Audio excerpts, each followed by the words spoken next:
Hello, Internet. Welcome back to Crit Hit Chronicles and the Tales of the Valiant. Um, Tonight's going to be a fun session. It's going to be nice because for the first time, I think this campaign, it's a downtime session. There's not a lot going on. The chaos has seemingly halted for the moment. So, I thought I saw a gray hair. I was going to get it's fine. excited. Yeah, no, take your time. This is the time to do it. This time. This is the time. TV going in the background. It's not like you were asking anything, okay? Oh, my God. So, before we get started in earnest this evening, I would like to make a couple announcements. First off, because our tip goal was met last week, the party is going to get a free talent added to their character sheet. Some have selected that and made that happen. Others have yet to do so, but they have done this. So thank you guys so much for the support of the channel. It really means a lot. I love you guys so much. Also, the Kickstarter for Monster Vault 2 for Tales of the Valiant is live. We are talking over 300 new monsters, new templates that you can apply to said monsters, and I think the coolest thing that they are including with this are monster bundles, meaning, hey, I'm running a session. It has to involve something coming from the ocean. I don't know what to plan with. There's too many monsters listed in this book. Monster bundles are literally a set of monsters that you can customize as you will. So, like, oh, for instance, the leader of the underwater race that is leading a charge against the surface is led by this stat block, accompanied by these two things which have this stat block. It basically gives you a wonderful inspiration idea to take it and run with it. So if you're planning a session or the beginning of a campaign, you have a block that you could work with. It will literally tell you, use these stats, apply this template if you want. Here's some other customization elements that you can go with. In addition, there is a stretch goal. If we raise enough for this Kickstarter, there will be a free PDF, the Field Guide to Monster Harvesting, something that I, as a GM and as a player, have been waiting for the longest time. We're actually going to get rules for like what you can harvest for monsters, what benefits they will have. Maybe you can make potions out of them. Basically, go and support Kobold Press and Monster Vault 2 because we love them so much. So, yes. What is happening? Who done this? Oh. God damn it, LP. We finally moved our character sheets over to Foundry, so we've got icons for the different talents, and LP pointed out one physical fortitude, the guy's just going. I don't know why. That was great. But before we continue, we have a wonderful cast that we would like to reintroduce. This is bad. I should not have our Discord open for all this stuff. We are going to reintroduce our wonderful, illustrious cast. We're going to start with LB. Hello, everybody. I'm LB Hackemup, or LB if you're nasty. I am going to be playing Gavel, last name, tonight, who is a human monk, way of the open hand. Hell yeah. Popcorn it. Who's next? I would love to send it to my friend, companion, and DM, Nur-D. Nope, Noir. Sorry, I'm very tired. What was that? Start out strong. Hi, everybody. No, I get it, because yeah, we're no, I both. get it. Yeah. No, I mean, Your name's supposed to start with N, so I got confused. yeah, that's the end. That's the end. Interesting. Hi, everybody. Hi, everybody. I'm Nur-D. I play King. I'm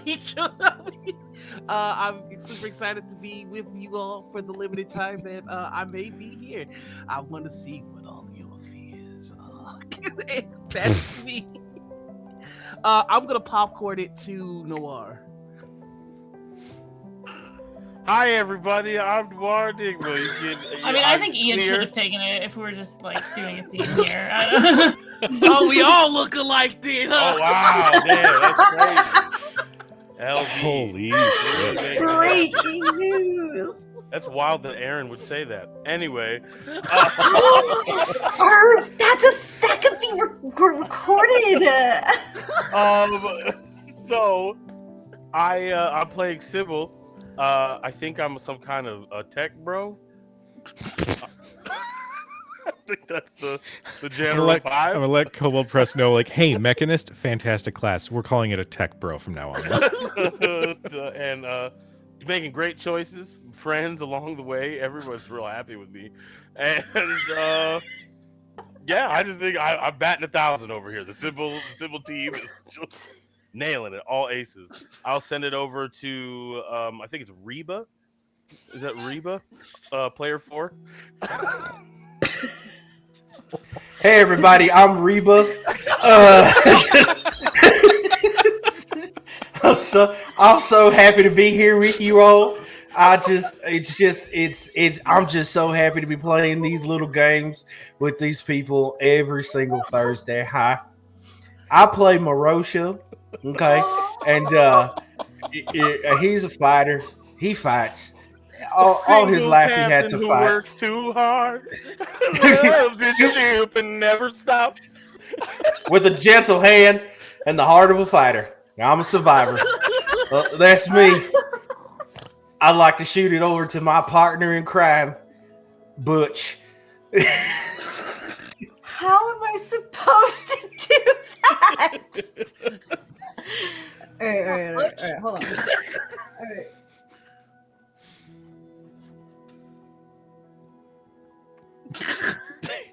What is happening? Oh no, I wouldn't have done that. That's not what I would have done at all. I don't know what I'm doing here. I don't know what I'm fucking doing. Hi, everybody. I'm Erin, and I'm playing Mavis Havenhand, the green halfling cleric, the party mom. Yes. And I don't have anything funny to say because I'm not the personality of this group. You've done it. Lies. Enough. Lies. I'm the face.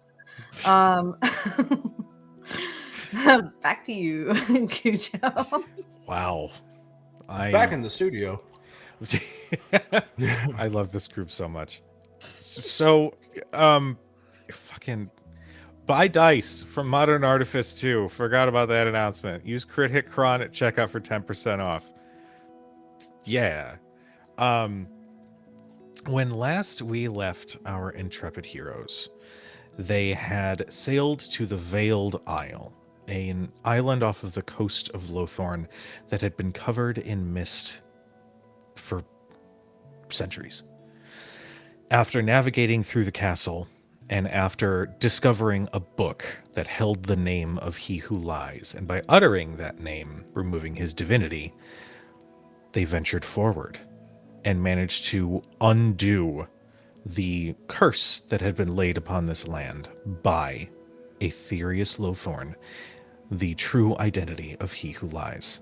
In doing so, all of the denizens who had been displaced in time magically reappeared, and almost like clockwork immediately sprang into action to prepare the castle and the surrounding city for these heroes who had been prophesized to arrive. Now, before we actually dive into what our heroes are doing, they have a castle to build. I am tossing the world building and the setting crafting to these wonderful players.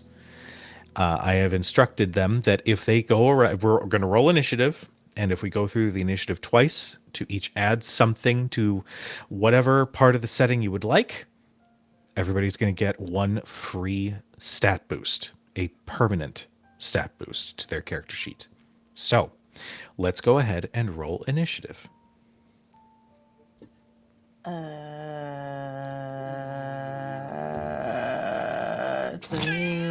It's a new It's a new there it thing. is. Where the fuck is it? Where is it? Oh, I see it. It's under I your see it. hip. Okay. Ian, I think you're Yeah, muted. Thank you. There's a combat. There's no combat. I realized encounter. that. Oh yeah. You got to Just make it a hit normal. combat encounter. I did. There's no combat encounter. Okay, under. There's no wait, combat pull up your encounter. character sheet in Foundry. Mhm. Under that hit points box, Yeah. Yeah. there's that little box that says initiative. Mhm. Literally, Okay. that's where we're at, and we click Yep, normal, and it says and it says we get a- there's Oh, no. really? No combat. Yeah, encounter. that's on Yeah. you, buddy.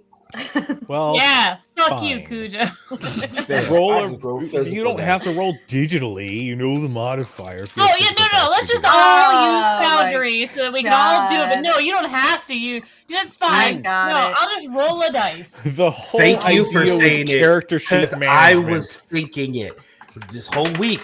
Get your Plus Foundry. 2. Do your Got Foundry. it. Now we have 13. Foundry. 18. I did it manually. I also got 18. My okay. dex is higher. I don't know about that. No, No, maybe. How do we just What you got? regular? So if Your you dex go is to if you go to chat messages at the top, in the bar on the top right, it's like a speech bubble. Go down to the bottom where it says public roll, and in the box, in the chat box, do /roll space 1d20 plus whatever your modifier is. Thank you. Gotcha. Thank you. Mhm. All right. I love you guys. This is Love you good too. that this is a downtime session because then we could do a crash course on how to use Foundry at the same time. So, Sybil has a 19. Now, the great debate on the two 18s. Is it Gavel that has? There's no debate. It's Gavel. Okay. Silent 18s, a 19 is speaking. I will punch you. I will punch you in the mouth. I know you were doing it right. Oh. Fuck. Were you there? God damn it. No. To answer your question, Nur-D, no. Oh yeah. I thought you were 7. Yeah, LB. Yes, we were. I want it explicit. I want it in writing. I want it in our Yeah. writers. I added a level, so you have to do APs. like 2 things. Sorry, Nur-D. Thank you for letting me know. Without me? Erin, what did you get? 13. He's And- a travesty. King, what did you get? Yeah. And for your initiative. I'm still. Initiative is on. Very. Okay. Oh, you got to put it in manually.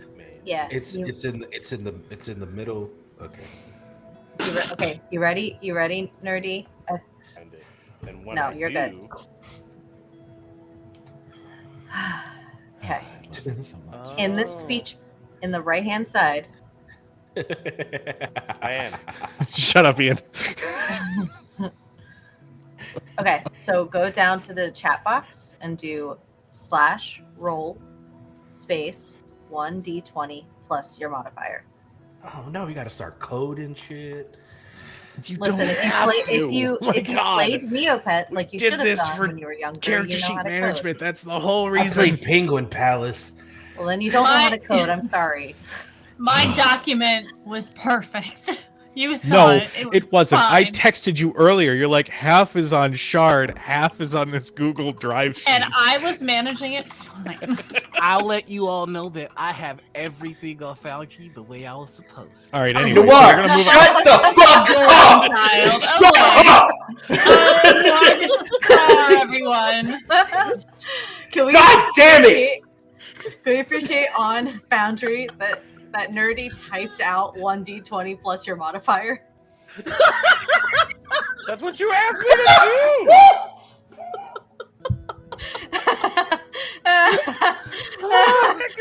Look at how do. I'm And done. you, I'm and so you, mad. and you, Great. and you I've still never got done an that.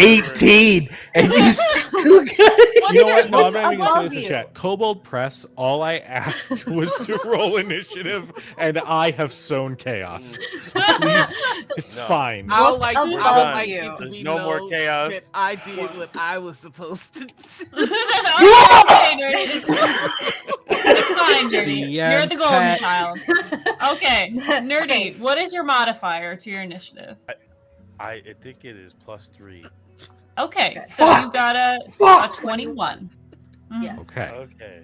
Okay. So next time when I say Shit. plus your modifier, it's like the plus sign and then the number of your modifier. I don't know. It Makes a lot still more worked. sense. I mean, it rolls with the d20s, So- but that's it. So, King, you are first. Go ahead and describe a part of this castle, Ooh. or Uh, describe whatever you would like about the castle. A school. Just kidding. That's cool. Wait, what did he roll? I rolled a 21 altogether. God damn. Very fast. I would like to say that there is a singular door that doesn't seem to stay in the same place for too long. And if Nice. anybody walks inside of that door, they will walk out forever changed, though they can never truly express with any words that anyone can understand what they saw in that door. However, they wish very, very much to never go into that door again. And that is where King is. That's where King is staying for most of the time. That's disgusting. Okay. You know what? Hey, you made it. All right. Sybil. It's been established that there's already a workshop. I would like to build a hidden secret workshop. I would like it to be underground with its own exits in and out of the castle. Ew. But I love it also. Ew. Okay. Gavel. Gavel has his own dojo. There is like an altar that he can use for whatever he chooses, and then it's a big open windows on one side, and then there's like a seating area for when he takes breaks and stuff, and the floor is all like bamboo mats and such, and he has some practicing equipment and a bunch of different kinds of weapons in there. Okay. I love it. And it's not secret or weird. Anyone can go in there, okay? Anyone can go into the door too, if you want. No, I think mine it's is really on the funny end. that we're all like, we all pass the door, we're like, You're definitely able to. The broom is in there. It's over there. That door. Like it's a joke. Like we put people in that door as a joke. Marosha. All right, you ready? Yeah. Okay. So Marosha worked with one of the arcane people in the castle, and he essentially has like in his own personal room. When you walk in, it walks out to this cabana bungalow pirate shack type thing. You walk in the door, and on that is a like log platform that has posts over this nice, beautiful canopy, super wide, big enough to put a king size bed in, which is also in there. It's essentially, I got it. It's essentially in a cabana bedroom. But if you walk past the platform, you're immediately on a sandy beach that opens up into an ocean. And on the ceiling of that room, like this is a Tom and Jerry feel, like it's bigger on the inside. On the ceiling of it is an actual changing sky. So he's able to experience like the salty sea air, it does transition from day to night to where he can like have those moments outside, and like that's his room. Okay. I like that a lot.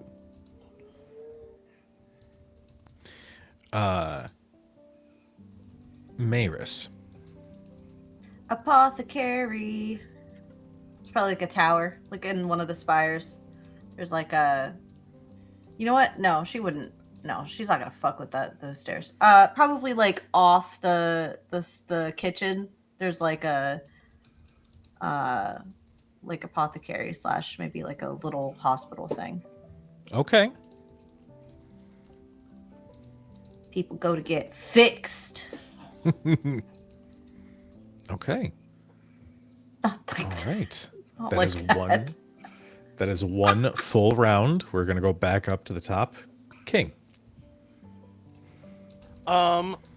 Also, there is a forest-like grove that has grown around a certain portion of where there used to be more of the castle, but it is now just very, very thick forest with very, very large trees and like shadows, and it seems to always be sort of twilight in there. There is a singular path that goes through it, and you can get to the other side, which will just be like the beach, I guess.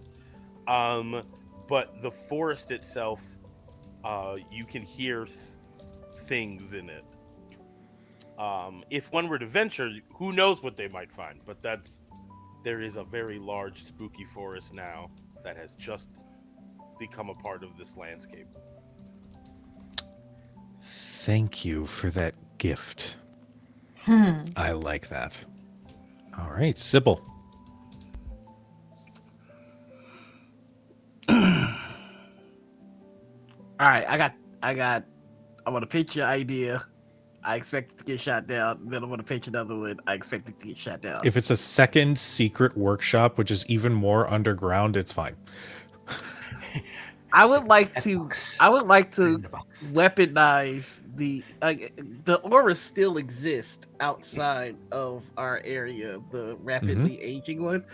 I would like to weaponize that as a security measure for certain aspects of the castle. I will say that will require some checks. I'm not saying no. I'm saying that if you want to beef up the security like that, that's going to require some like extensive time to sit and research and whatnot. Okay. I'll pitch the second one because the answer is probably going to be the same. So then it just becomes which one would I like to choose, which is I'd like to make more of those sentries, please. Oh, Nice. Done. Okay. But yeah. I'll... How many do you think roam the castle right now as we are having this conversation? And I also leave it to you. If there is also a little bit of a time jump here, whether it's a couple of days or whatever, I leave that up to you guys as well. You guys are controlling how this session goes. So if Sybil's made more of these, that's fine.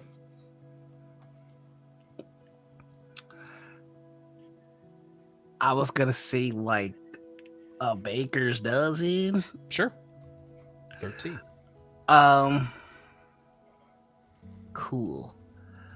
And I would like to give the what's the fuck is so funny? Huh? What's so funny? Ian just said 13. Like letting us all know that he in fact knows what a baker's Noir, dozen I love that is. Noir's like, what the fuck are you guys laughing at? Sorry, it was just you were talking and then he was like 13. I had a real moment. That's the second time tonight you guys made me feel weird. I'm shy. All right. No, that's it. I'll just make 13 of these centuries. I did that for you. I like it. One follow-up question for that specifically, mainly because I know Sybil, and I know that he constantly wants to improve upon it. Do you give them the ability to communicate? Yes. I am going to give them the ability to just basic responses like yes, no's, and enough to give directions. There is a security protocol.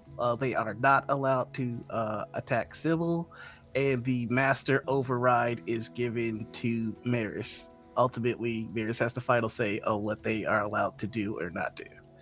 Oh, I vibe. I vibe. Yeah. Hell yeah. cool. Okay. I absolutely won't abuse that. Well, Civil knows like it might get to he is liable to be like just flip out one day, and if that should ever happen, he needs somebody to be able to tell these things to while out, not to while out. So I Okay. feel like Maris is everybody's DNR.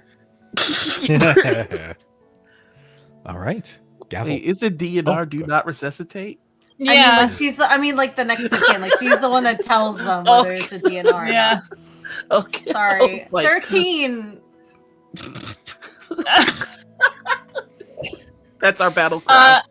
I'm gonna say the kitchen is almost like it's a wood tabletops with a fire like a wood fire stove. There's a large space in the middle for like stewing. There's fireplaces. It's all stone and windows, and it opens up into a greenhouse that they use for getting herbs and spices on a large rack of just bottles and bottles, and there's a area for butchering. Okay. How many herbs and spices are there? Oh, at least 12. You sure it's not a baker's dozen? It might be. That's more than 12. That's Yeah. 13. I recently learned that. I like that, and I'm gonna offer a mechanical benefit for that. For any meals that you guys have while in the castle, cooked by the chefs, you are going to gain temporary HP in How addition to being much? satisfied. How much? Would you say like I a don't know baker's yet. dozen amount of temp HP? Yeah. Yeah. I can That's laugh too. incredible. Spicy. I will not be eating at home. I will be ordering Dungeon Dash. I just want to let you know. Hey, you can send one of the sentries to go grab it. It'll be good. Kujo, write it down, Kujo. Dungeon Dash, write it down.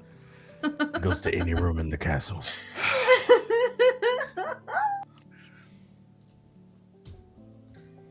I've never heard sadder typing. He's so mad about it. That doesn't count as my That's thing, enough. by the way. That's a really good boy. I appreciate you. Oh my god. Yes, can't I made play everybody while do I'm the rich. face. I made everybody do the face.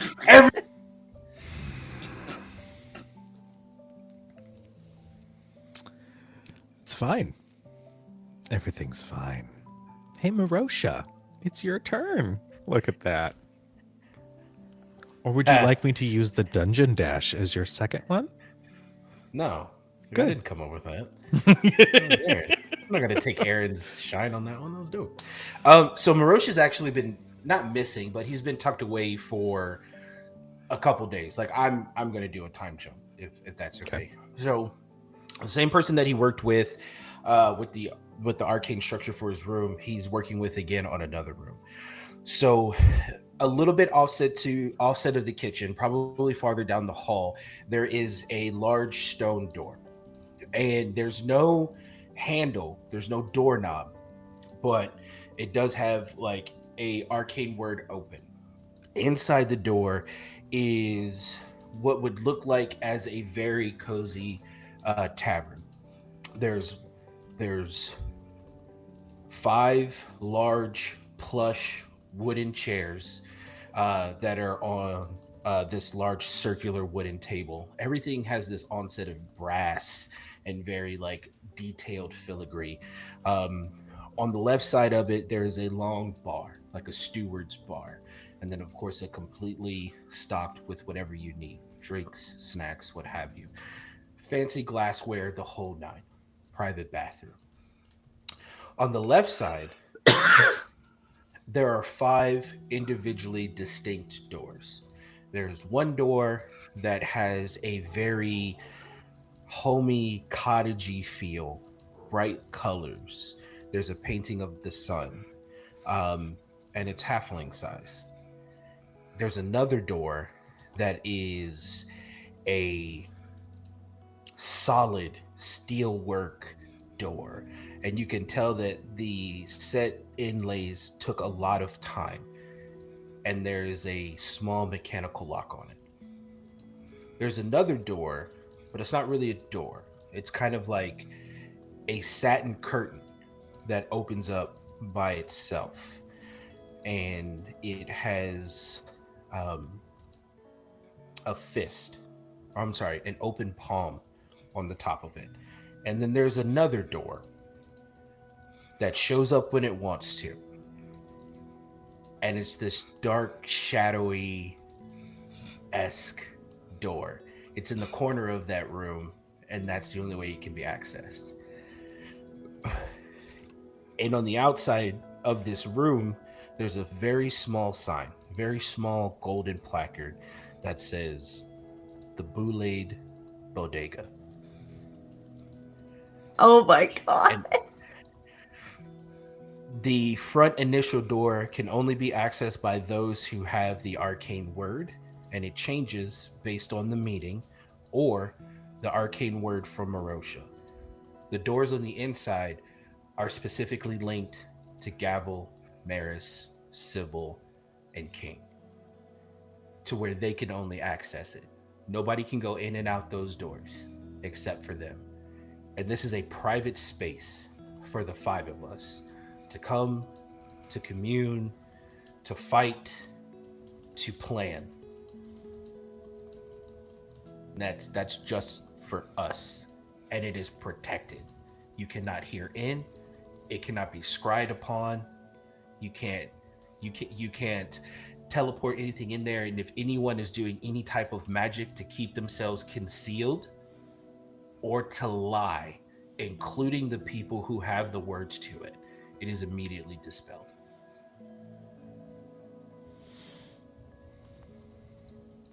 Damn. I really like that. Family. I don't know why that got me a little bit. That was good. Maris. Oh, that's really nice. I think Maris spent, and I'm sorry for the train underneath my desk as well. You're good. You're good. I think she spent a very fair amount of time, listening and asking for favorite things and noticing aesthetics. And she's going to have 4 thrones made for each of them that match their vibe. And I think on all of them, you can totally not do this if this isn't okay, but I have mending. I think for all of them, she has a mending, permanent mending spell attached. So every time you sit down, anything that's ripped or torn on you is just fixed.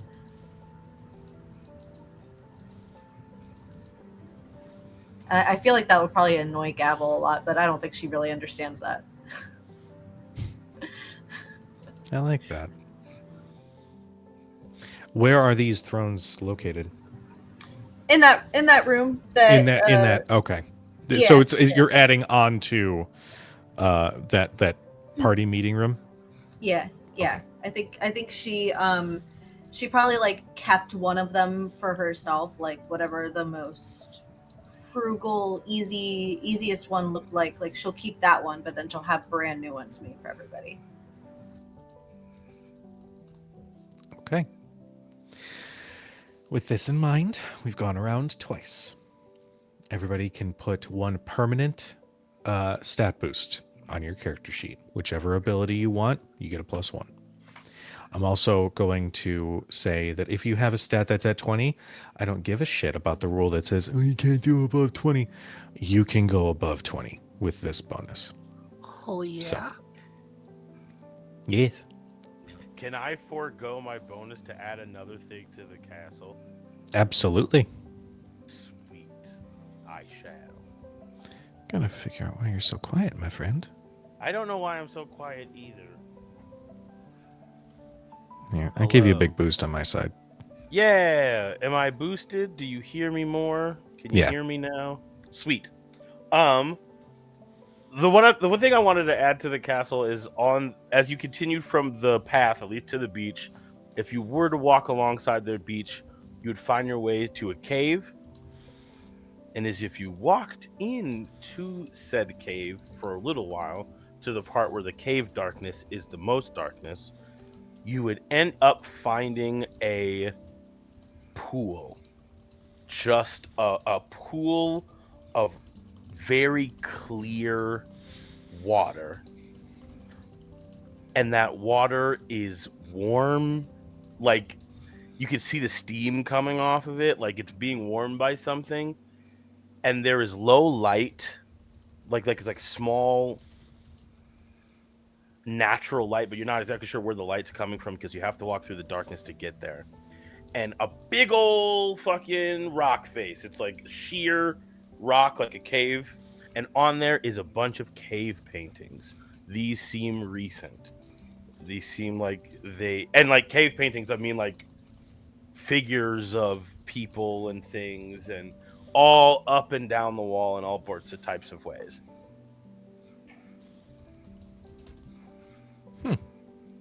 Interesting. Yeah, this seems like a recent thing that has been put in here by someone. Okay. Well then. Now, at this point, I will ask the party. Marosha has mentioned that a couple of days could have gone by while he has been working on this. I ideally would love for you guys to have that fully developed space as this session begins, but I want to leave it to you guys. When do you guys want to pick up the story? Is it right after? What? Oh, well, whoever tipped, thank you for the $10. Sorry, I just saw that. Yay. Money, money, money, money! Money!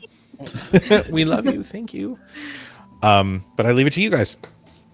Question first. Sorry, question first. I didn't mean to sound so shitty when I said that the first time. Question first. I'm trying to figure out how to add a point to Mhm. my abilities. So pull up your character sheet. Mhm. Yep. On the top, it says locked. There's that little lock Mhm. symbol. Mhm. Click that so it says editable. Mhm. Uh-huh. And then next to abilities, there's the gear icon. Mm-hmm. Mhm. You can do. Yeah. That's where I got stuck. Yeah, we're all there. We're like, yes. Did you try turning it off and back on again? I thought it was going to be so easy. Tell me what stats you guys want to buff, and I will make sure that they are buffed. How about that? Strength, please. Cool. Dope.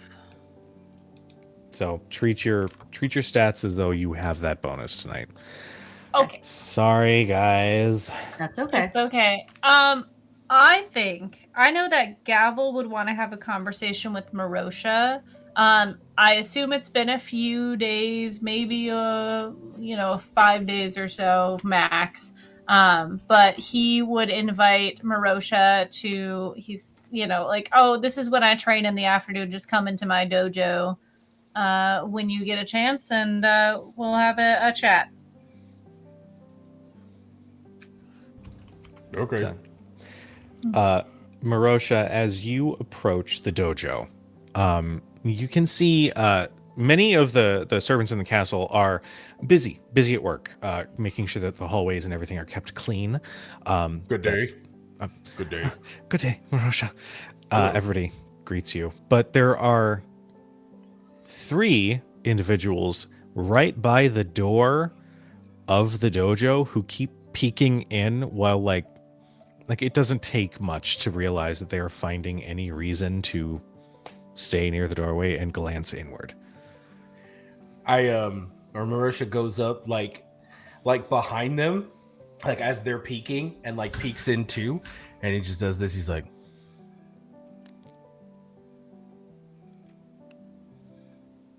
"So what are we looking at?" All three of them like immediately realize they've been caught red-handed gawking at Gavel, who is training. Yes. Yeah, shirtless. He's got like tight pants that are like tight at the top and then like tight at the knees, but very flowy and have like a slit up both sides. So there's like they're just held together by those like 3 bands.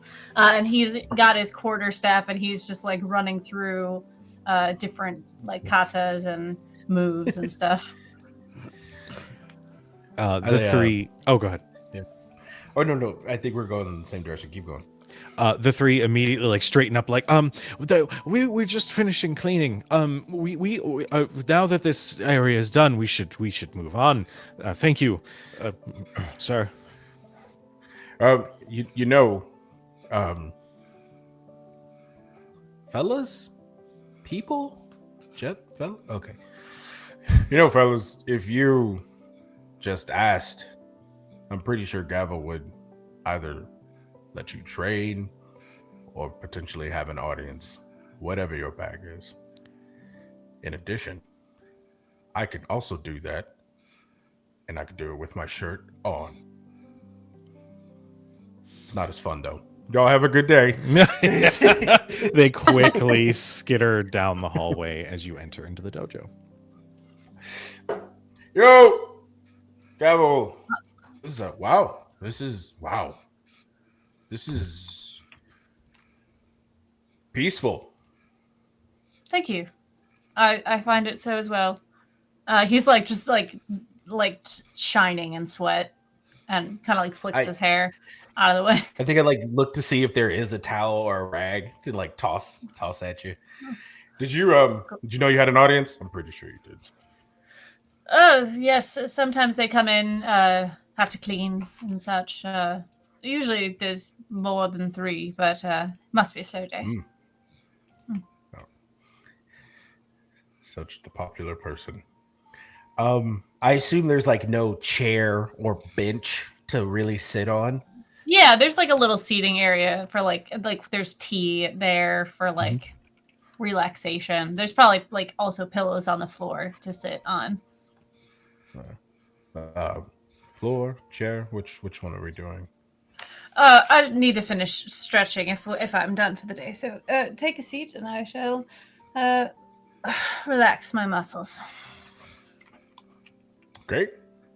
Like Marissa like awkwardly sits down because I'm pretty sure the chair is like too small for him. He's like this. Mm-hmm. He's like,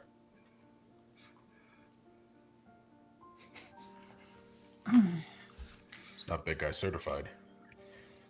My apologies. If you'd like to come in more often, I shall have them bring some sort of seating for you.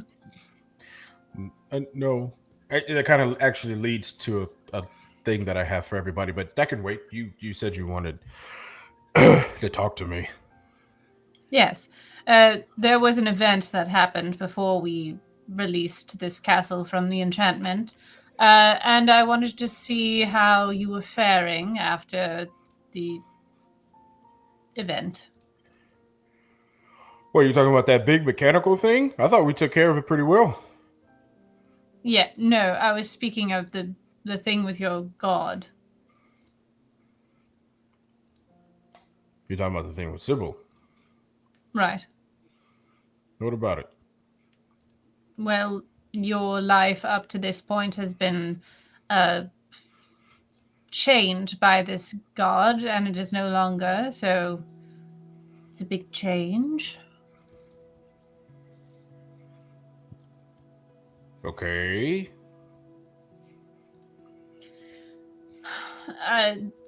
Are you feeling upset about it still?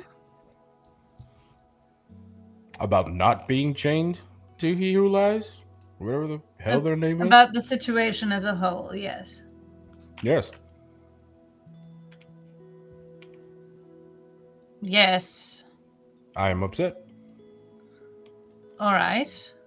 Would you like to talk about it? No, but I'm interested in your insight.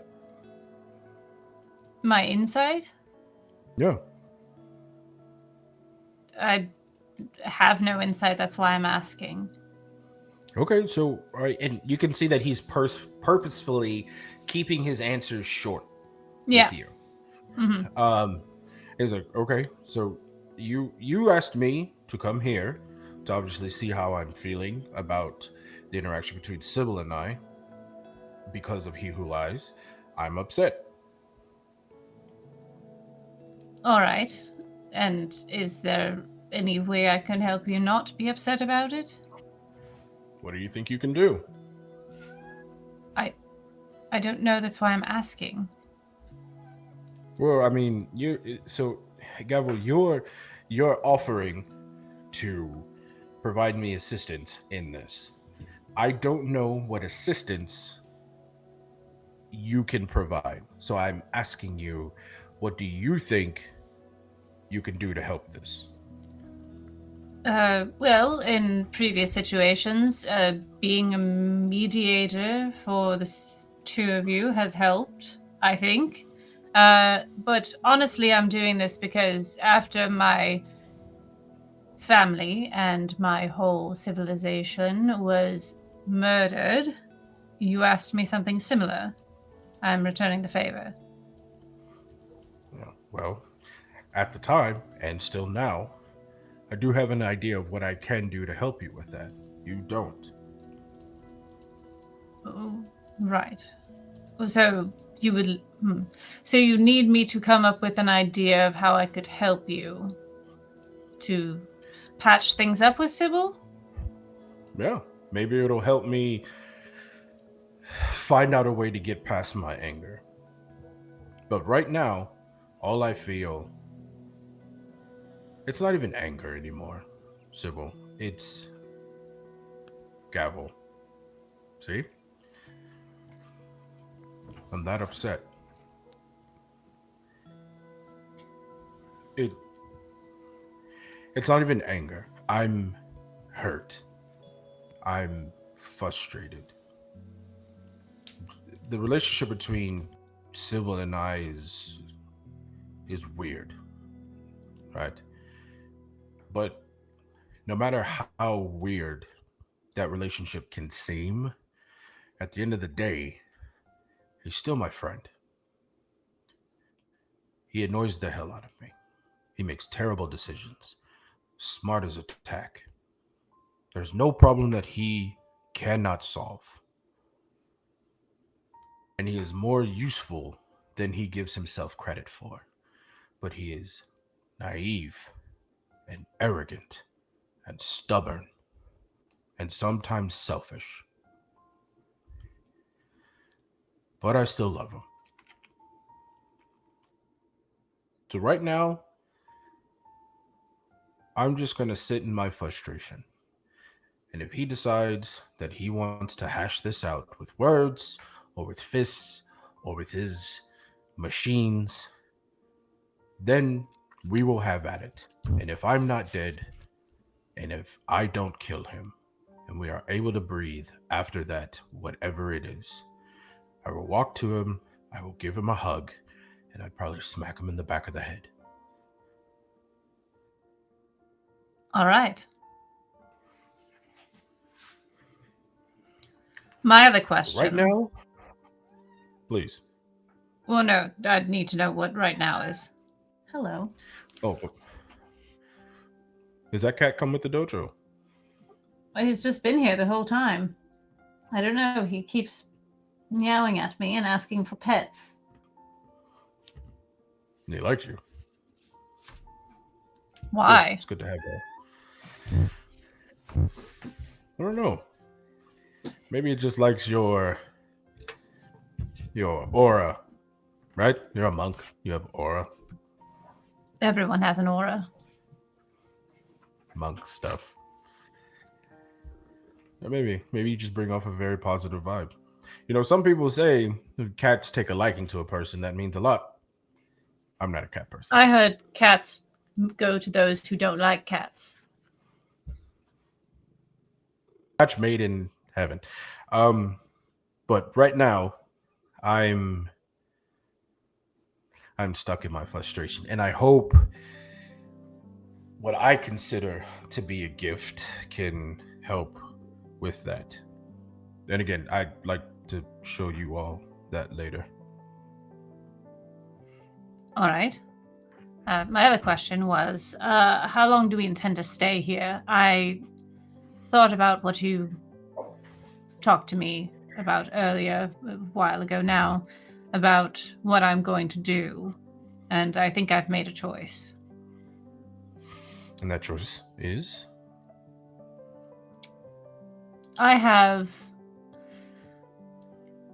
It is because of me that my village was destroyed.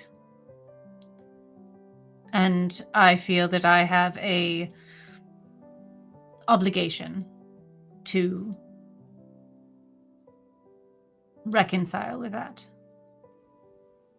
I have an obligation to those who died. I would agree. I think you do. But not because it was your fault. I mean, it was my fault. I mean, I didn't do it, of course, but it was because of me and my name that they went there.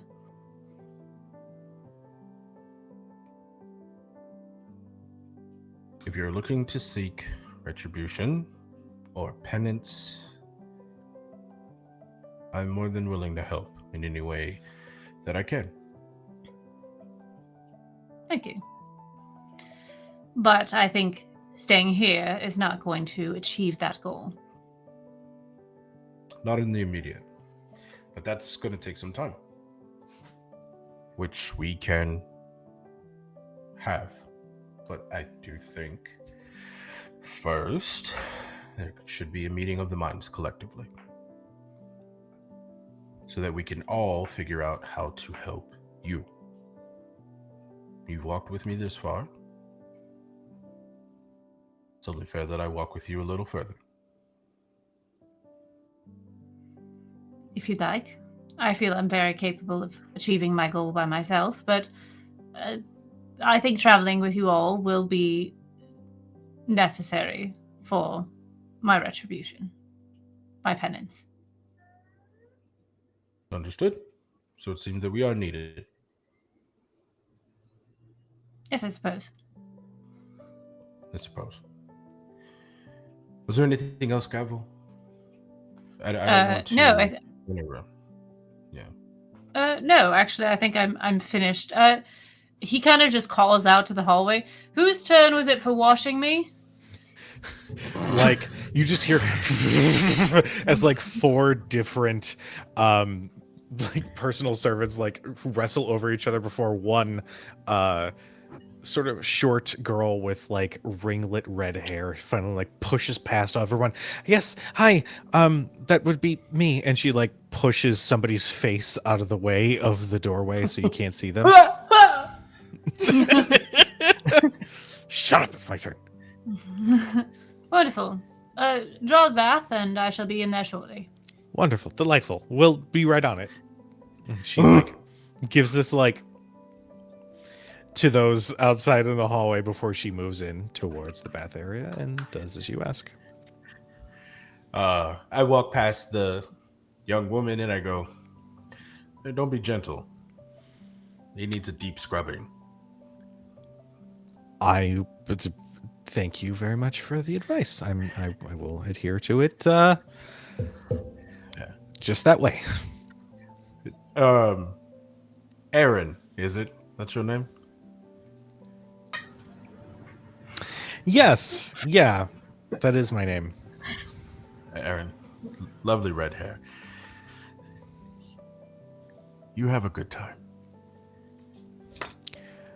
She will. Believe I will. Okay. I'm just gonna I have something to take care of, so if you'll excuse me. So do I. Gavel, he's walking out of the dojo, but he turns around and he goes, Gavel, don't be long. I do have something to show all of you, but whatever. You know I like to take my time. It's just down the hallway you hear.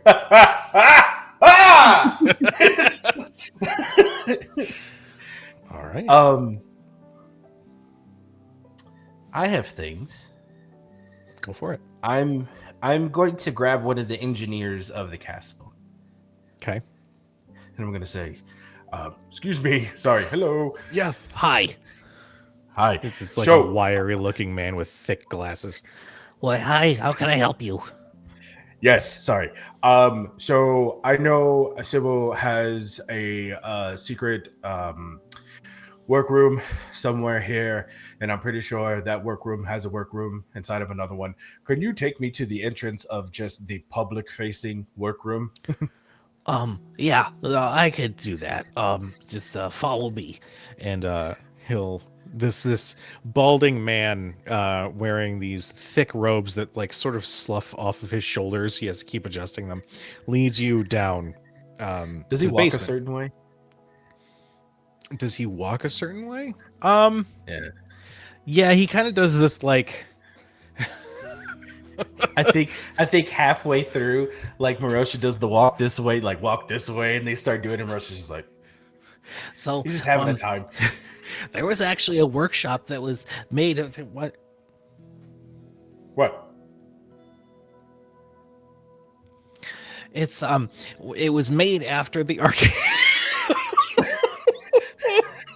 He just flies into a history lesson as he leads you down to the basement, which there is a mammoth chamber with a impossibly large glowing blue crystal with several metal rings that sort of orbit and turn around.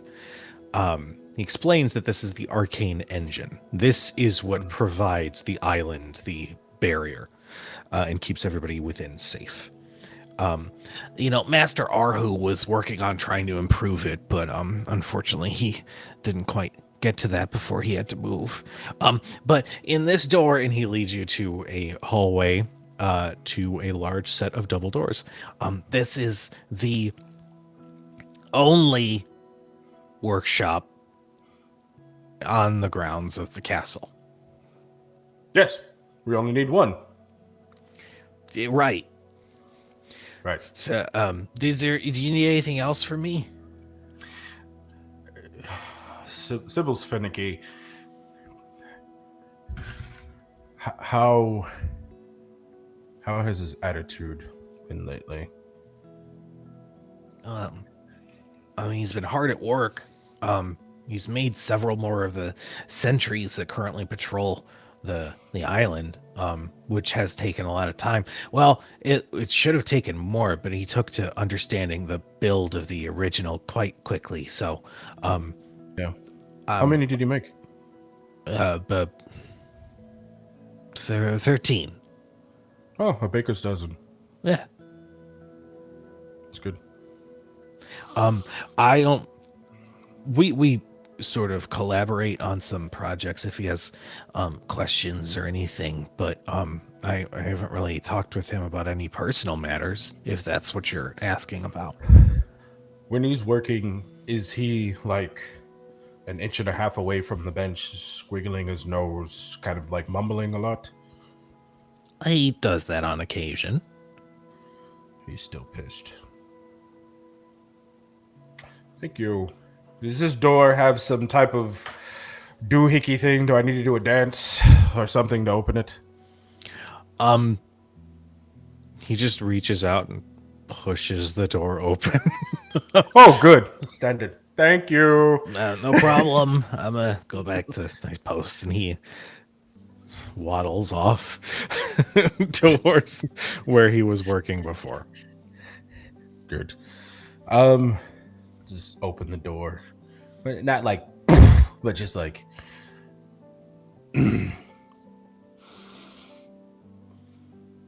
Sybil!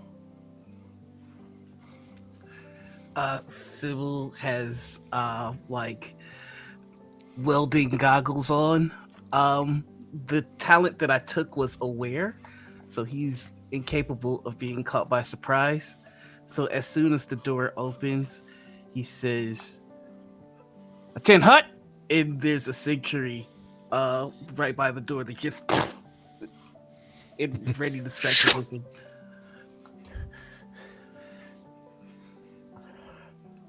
It's nice. And I like walk by the sentry, kind of like. But then I turn, and I like Lion King pounce on the Sybil because I took Furious Charge as a talent, and you have to make a straight saving throw. Oh, for fuck's sake. Ask me what the DC is, motherfucker. What's the would this count as being caught like by surprise? Because I can't. No, I'm being obvious. Oh, okay. Then I think armor up. Like That's fine. Armor up, sweet baby child. All right. What is the save? 20. Gotcha. It is a strength. Yes. Okay,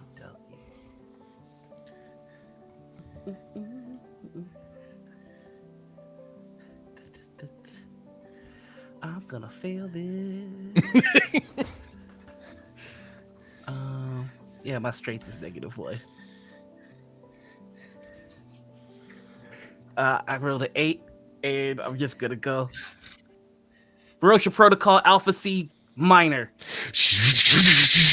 You see the sentry, those extra arms fold out of their back, and you see 2 of those force cannons immediately start building energy, and several others.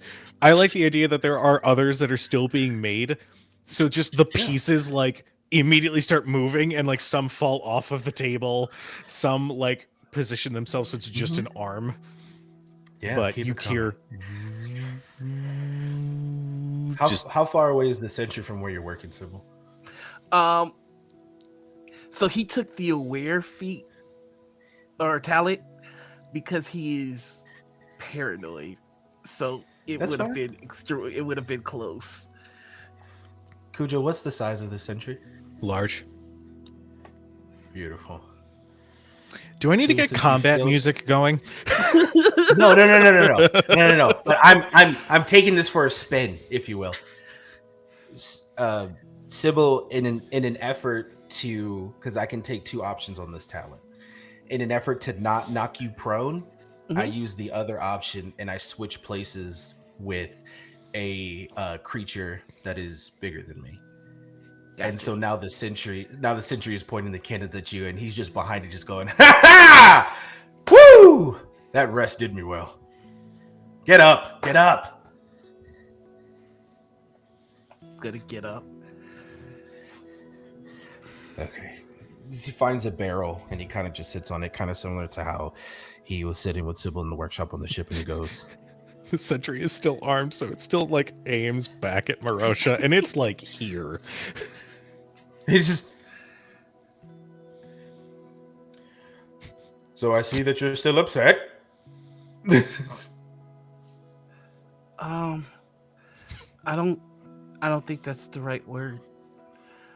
I promised you that I wouldn't hurt you or fight you, but I can't. I know you're upset, and I'm sorry. I can't. Can you do something about this, please? No. Can you at least? The thing is warm. Okay. Can you at least get it off my face? Give command order. You hear from the sentry. Stand down. Please continue. I can't die yet, so I can't let you kill me yet. But I understand that you're mad. So once my work is done, then we can see this through however you want. It won't matter, but... Sybil, I'm not going to kill you. I wasn't going to. I was probably just going to smack you around a little bit, take a couple hits from you as well.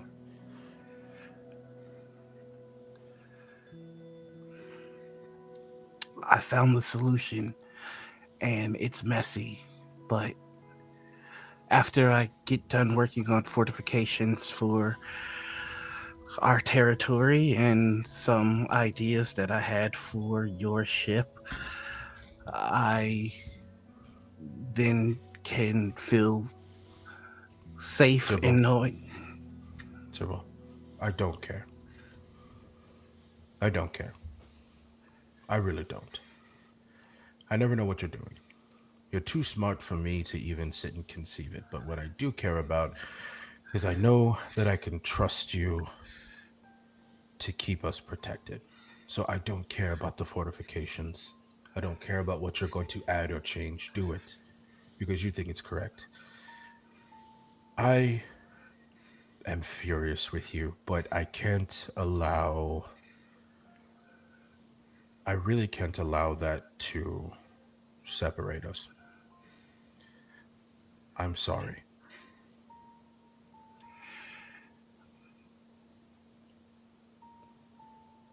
It's fine.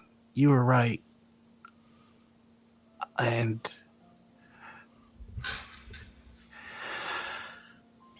I have thought about it. And as uncomfortable as it is to admit that you are right, are.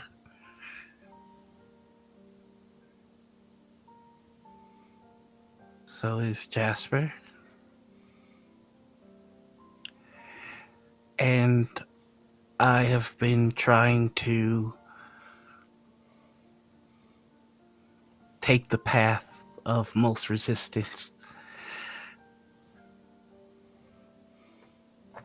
He looks at his armor and he gives a command and he steps out of it and it's just standing there and he goes, This is ridiculous. And he pushes the armor down and it just kind of falls to the ground and the pieces break apart.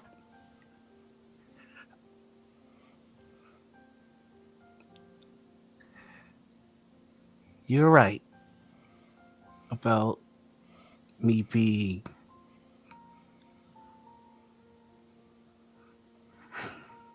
naive and childish and stupid.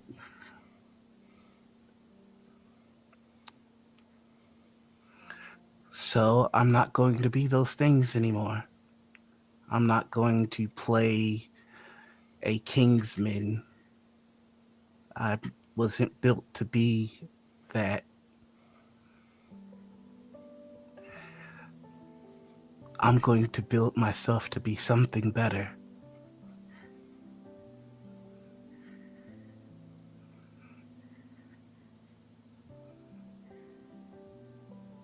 You helped me see that. You, my father, have been trying to send me on the path I was supposed to go to this whole time. I think even King showing up was a sign.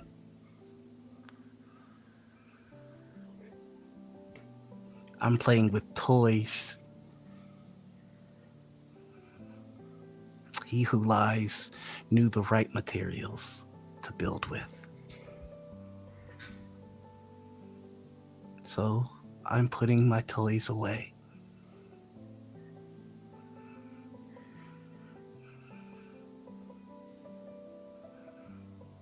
Is there anything else that you needed from me?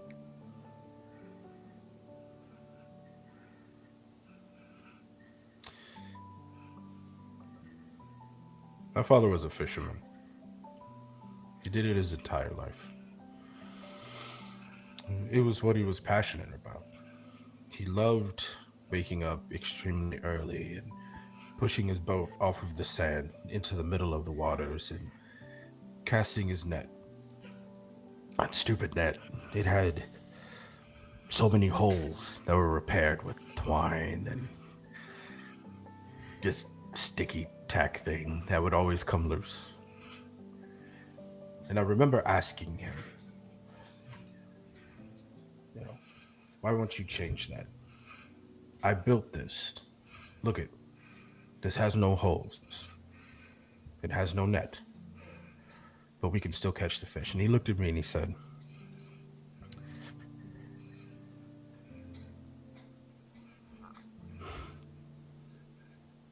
sometimes we don't know any better. But sometimes that's the best thing we do know.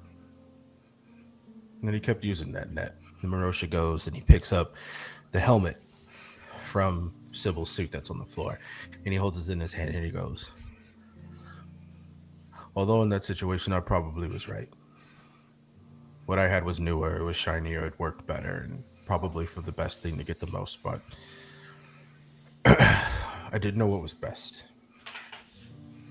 And I still don't, Sybil. I'm not right. I'm just bitter. And I'll get past that. And it's not your fault. But it doesn't take a stupid man to do what you've done. A stupid man doesn't build this. A stupid man doesn't try to be better. A stupid man thinks he's already the best.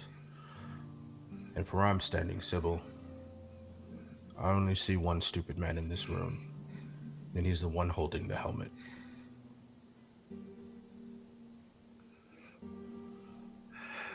The key to the formula isn't wise or stupid. It's man.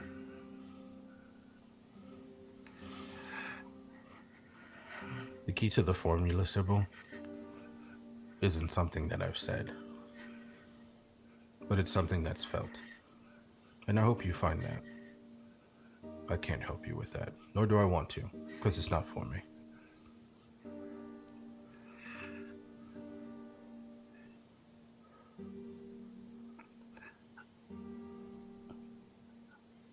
He was an ass in life, you know.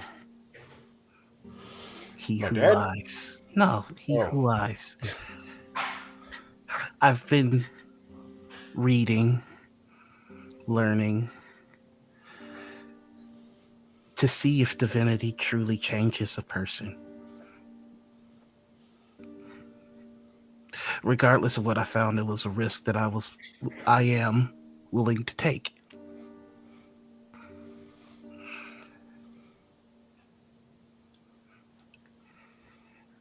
Look at the damage my queen and my nation has done.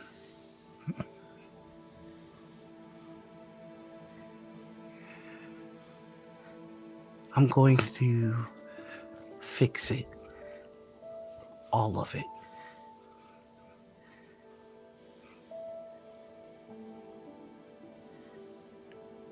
Then Marosha's like legitimately smiling at you. Because he can tell determination from naivete. And that's what he sees right now. It's just pure determination and passion. And he takes the helmet and he puts it on the table and he goes, I think that's a god that I can stand behind. Sybil, he who stands tall.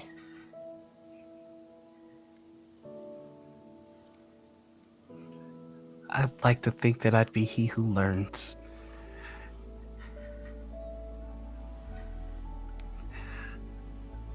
I never want you to be my enemy.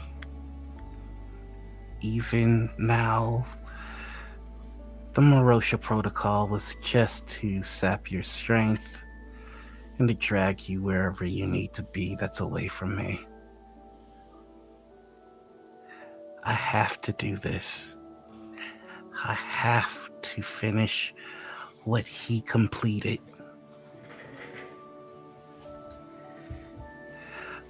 I have to burn my nation to the ground so that those who were blinded like I am can rebuild in the ashes.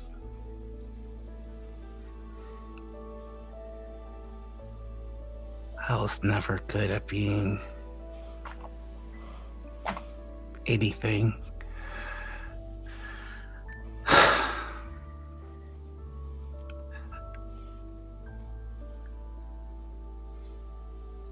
So if destroying what made me and all the other horrific things that I might need to do gives me the means to help you to give Maris back all that she's lost, all that Gavel has lost.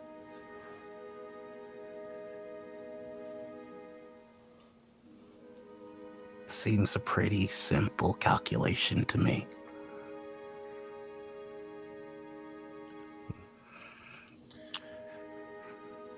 Well, it seems like it's decided. Marisha puts the helmet on the table and he begins to walk out of your warehouse. And he goes, Sybil, it doesn't take much strength to light a match, but a match is all we need if you want to burn it down. I love you, buddy. Don't take too long. I have a gift for all of you. I'm almost done. I love you too. Now get out.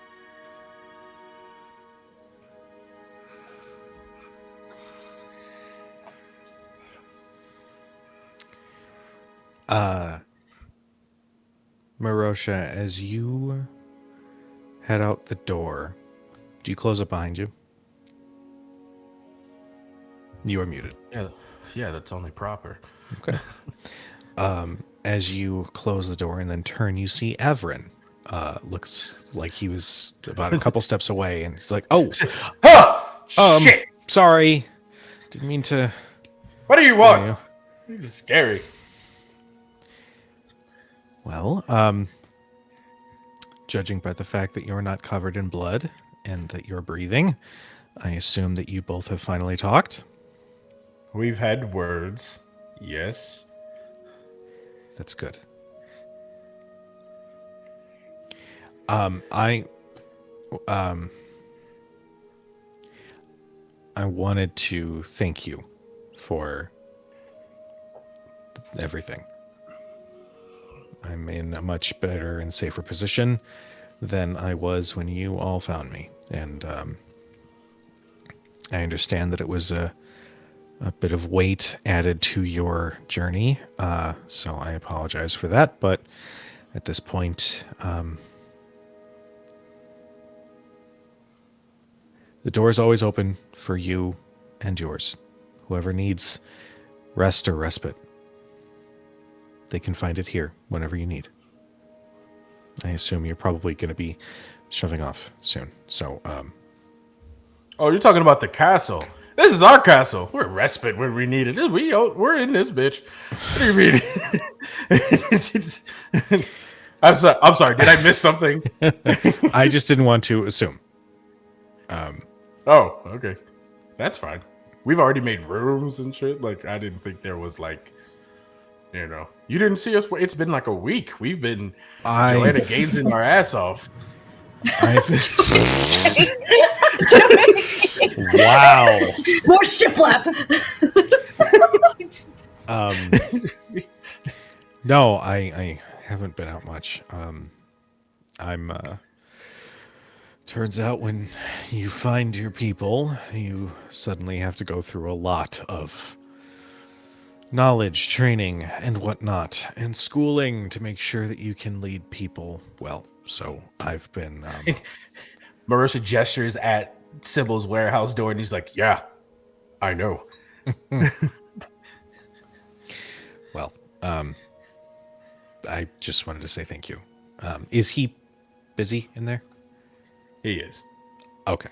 I can come back later then. Yeah. We're actually going to be busy for a little bit. I'll let him know you're looking for him, and then when we are not, he'll come find you. Sounds good. Awesome. And I want to ring the proverbial dinner bell for this little troop and be like, all right, come on. I said get ready. Like, come on, the thing. I'm excited. I have a thing. Well, before we get there, Maris Ah! and King, you both we haven't touched on in this little downtime area. Which one of you wants to go first? And even Sybil a little bit too, if you have an idea for something you want to do as well. I want to go to the spooky woods with King. That's hilarious. I like that you said that because King has been. So this has been 5 days. So over the last 5 days, after King's last thing that he had said to the general room of like, you guys better get this place ready to be defended. King's actually been fairly sparse. You haven't really seen him. You've seen the door, and maybe out of the corner of your eye, just like as you walk across, like just out of frame. You think you've seen him, but you haven't really seen him a whole lot in person. However, Maris specifically, you have been seeing it a lot more than everybody else. Yeah.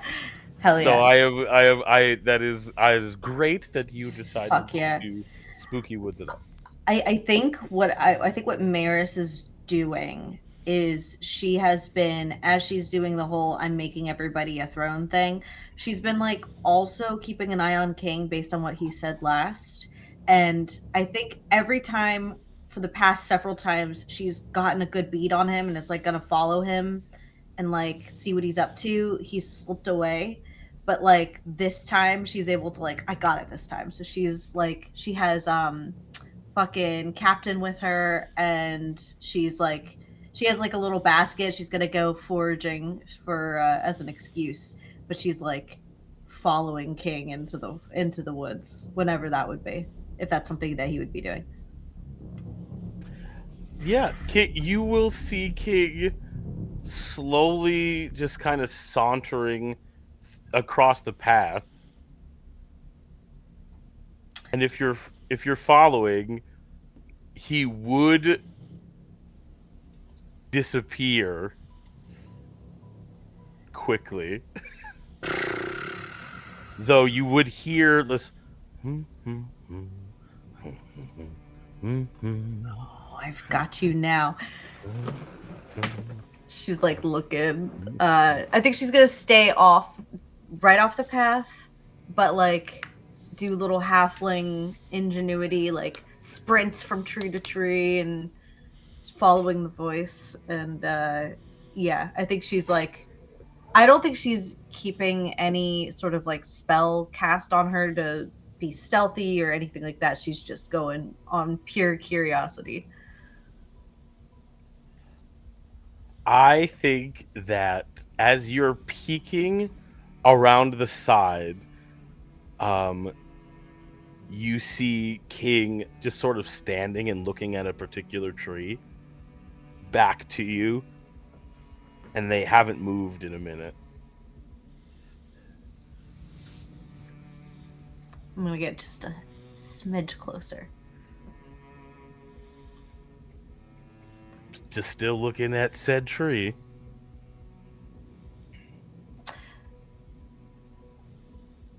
Oh, here's the mushroom I needed to find. Oh, hello, King. I didn't even see you here. I was just foraging. From behind you, you hear a voice as the silent image of King from front of the tree disappears, and you hear him say, "The last time I was in the woods with a young girl with a basket, it didn't end well for her." King, flattery will get you nowhere. Please believe me. Can I help you?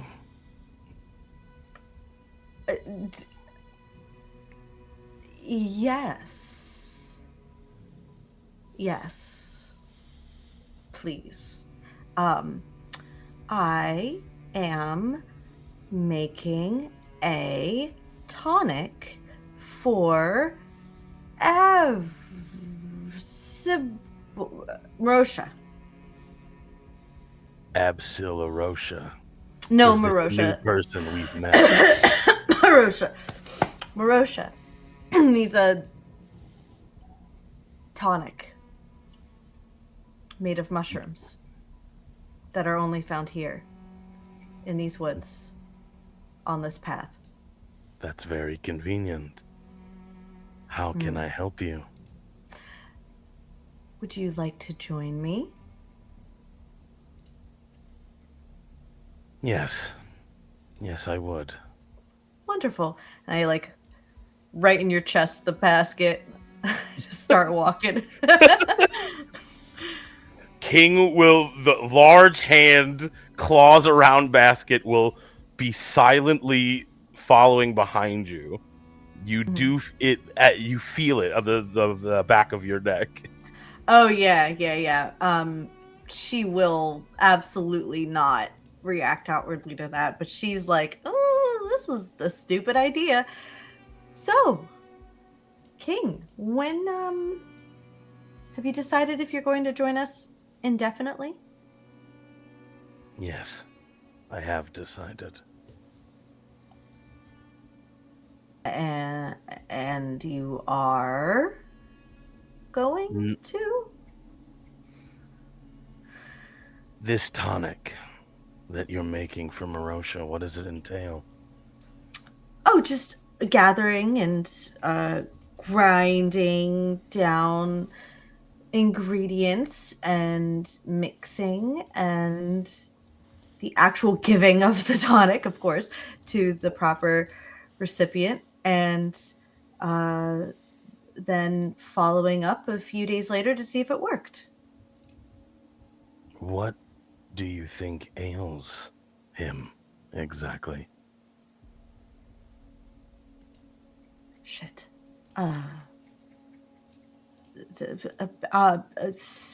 Sweaty feet. Sweaty.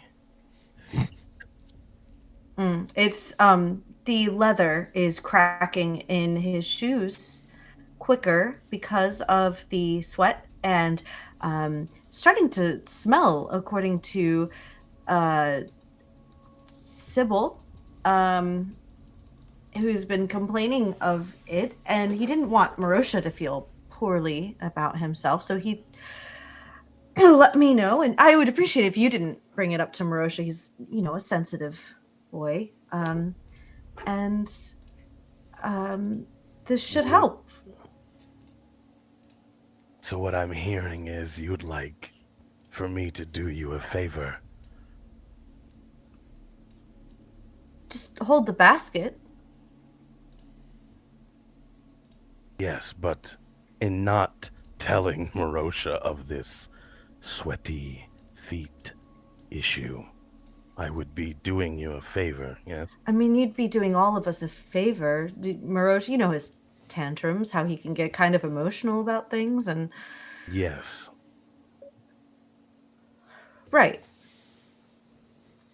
May I ask you for a favor?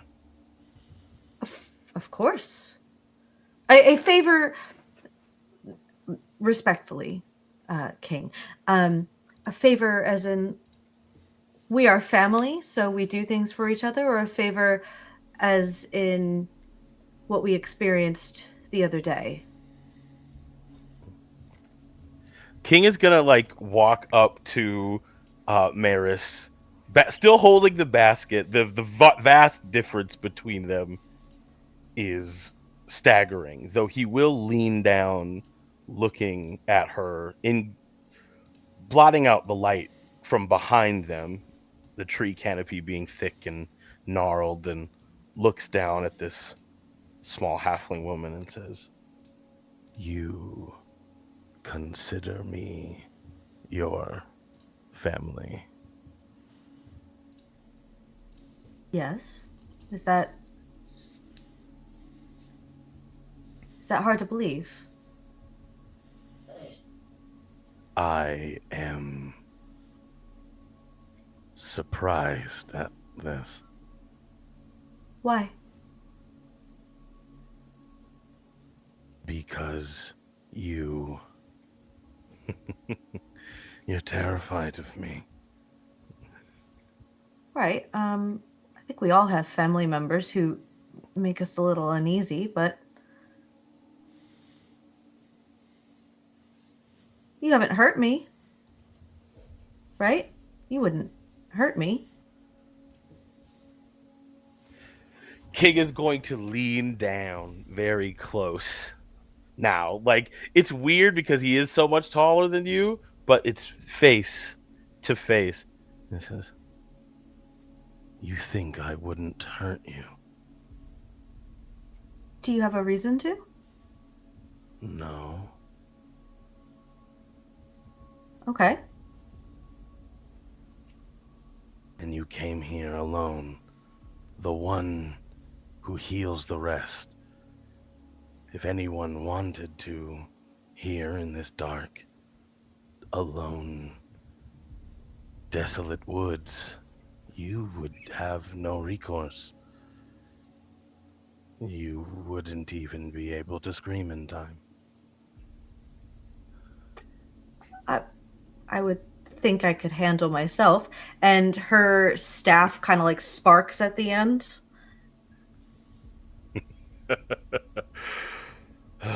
Sorry. Force of habit. I'm getting used to the new freedom. No. I have no intention of hurting you, Maris. Well, okay. I don't want to hurt you either. I'm glad after several weeks of traveling together, we've come to that agreement now. Yes. It is very advantageous for you. I think she sort of like considers that statement, but doesn't really like touch on it. And she'll start to like turn awkwardly to like look for more of these mushrooms she does not need. If King sees mushrooms, you will see him get down with his massive claw, pick one up and put it into the basket and say, "This is the right mushroom, correct?" Yeah. Mm-hmm. Okay. It's just You did great.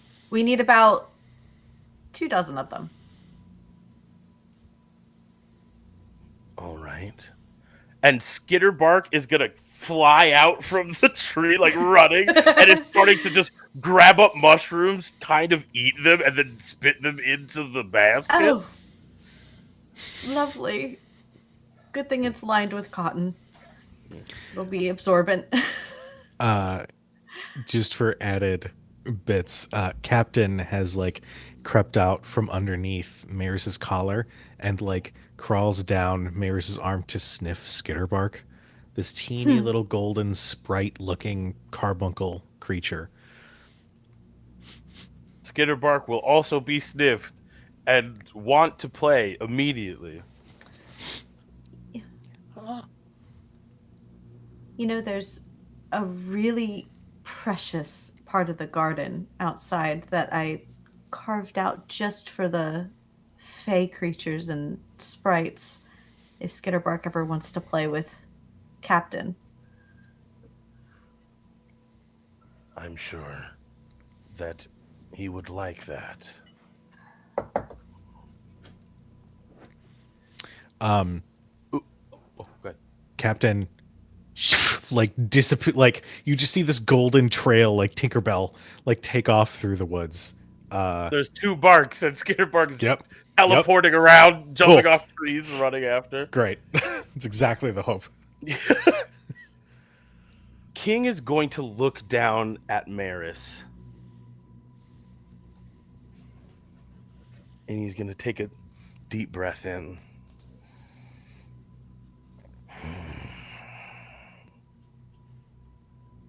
Yes. Yes, I understand. It's going to be you then. I'm sorry?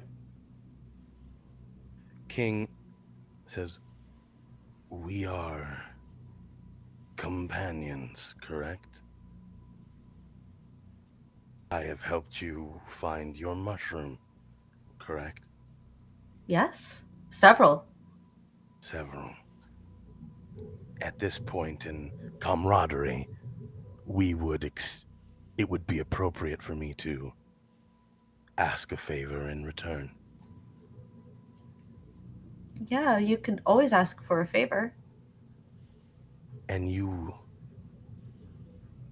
would very much like to protect your friends from danger, correct? Every time. Wonderful. Then I have a favor to ask of you, Maris. I'm listening. I would very much like to be inside you. Is that a problem? I'm.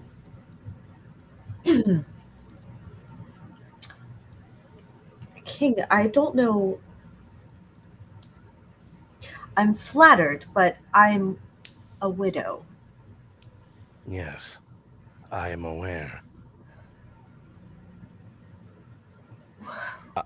I am. Are you?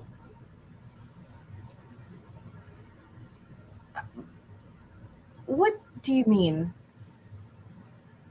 I would like for you to become my avatar when I ascend. I would like to put my power inside you.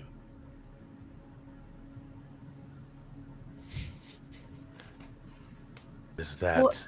not make sense? What Did you does- mean sex? Did you? I thought you meant sex. I have no desire. Whew. um, Yeah. King, sweetheart, what does that look like for you? Let me approach this with curiosity rather than judgment. What are you asking for from me? Well, when it comes to what is to pass, I will ascend. It has already begun. Your Rabbit King has already made sure of that. I will need a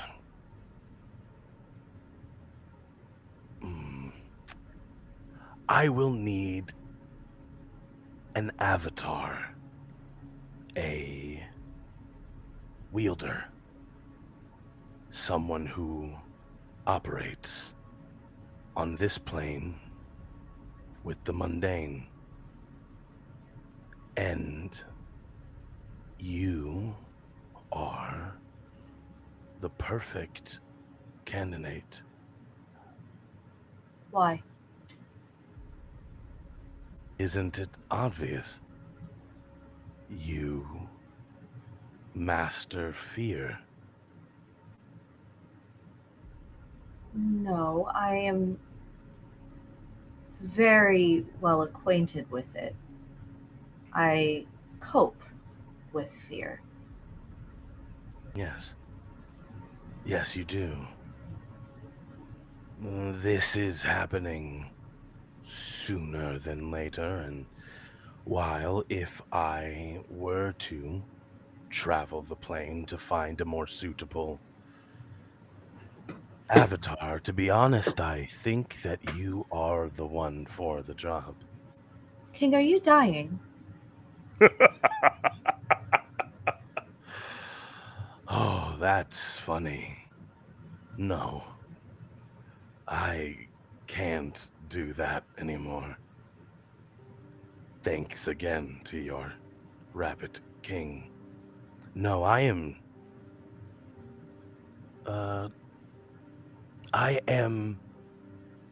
moving on to the next stage of existence, taking my rightful place as what comes next. I will be replacing my generous patron shortly, I'm sure. He like looks up in the air. He's feeling something in the wind. Yes, not too long now. King, if death doesn't come next, what do you think does? For me, I'm not quite sure. I have been growing in power exponentially over the last 5 days. Space and time are becoming more suggestions. That being said, what I've seen from hanging with you rabbits recently is that the beings that are above you have lost touch with those they rule over, they preside over. They have become absent. And while I was very, very good at my job, I think it could be done differently. Fear is more than terror. You are the one that the team fears. They fear disappointing you. They fear letting you down. They're afraid of a glance from you. You are good at this, Maris. I think you'd be very good at this. Who better than a mother to understand and hold fear every second of the day? I think Maris very gently, it's really hard to read her face, but she almost looks kind of disappointed, and very gently is going to take the basket from you. And assuming you're still kind of leaning over, she's going to very gingerly reach up and hold your face for a moment. I'm not that kind of mother. Ask again when you've learned a little more.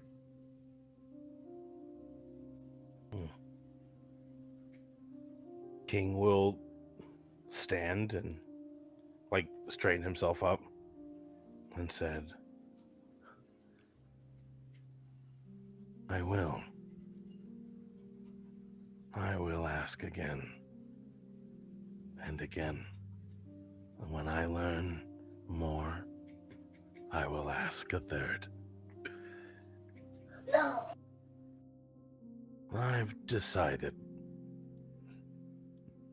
Maris, he says as he stands and kind of looks around and starts to turn. He turns his head back.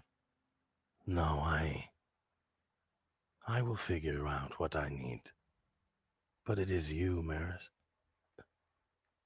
I pick you. And he'll start walking away, humming. And, by the way, it would have been pretty good.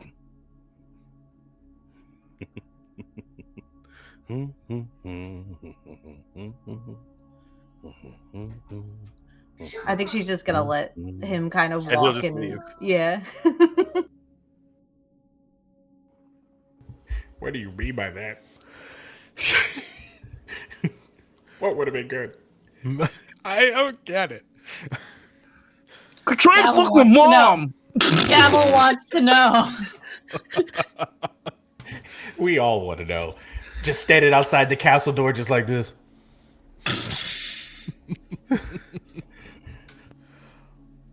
All right. So, what happens next? Sybil, is there anything that you get up to? Yeah, since a couple of days have passed, if I could, I would have liked to send a message to Jasper. And it's simply going to read, "Hello, Father.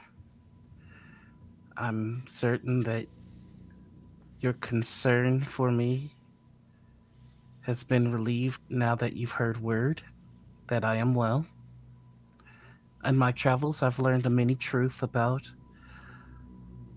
our family and our nation. And I'll detail the truths. I'll detail the harm that we've caused, the lies of our queen, and what this demonic power is doing to our soldiers.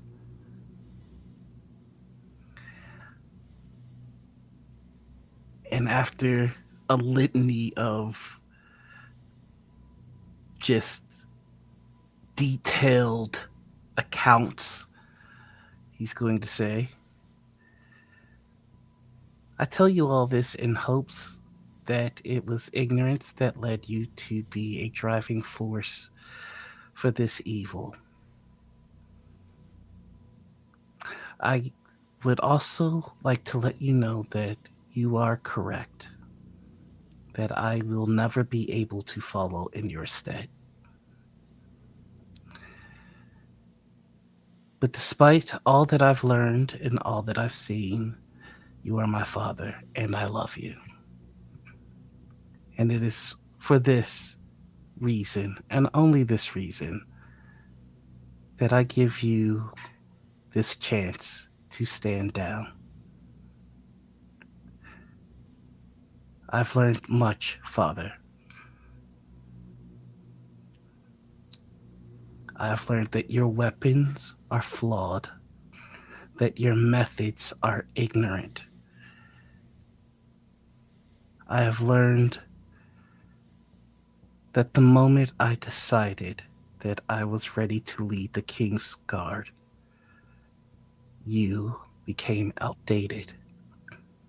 So please, Father, accept this mercy and surrender, because when I return, it will not be as a son, it will not be as an heir, and it will not be as a man, but it will be as due retribution. Then I send the message off. And then every second from that point on until the scene with Marosha, he is just nose deep in the journal or the book of He Who Lies, gathering what he can to begin the work of obtaining divinity. Okay. Now, just to confirm, this message that you are sending, this is a true, paper message. Is that correct? Yes. I'm imagining, and if I need to roll or anything like that,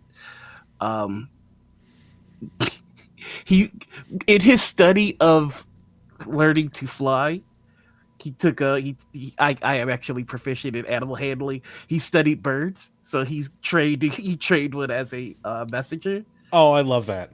That's cute. Yeah, Give us a bird fact. Oh, cool.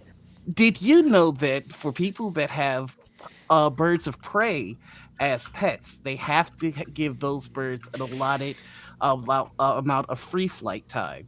So often they'll leave windows open for their birds to fly away, and they come back as a choice. Bird fact. Wow. I did not know that. That's Okay. dope.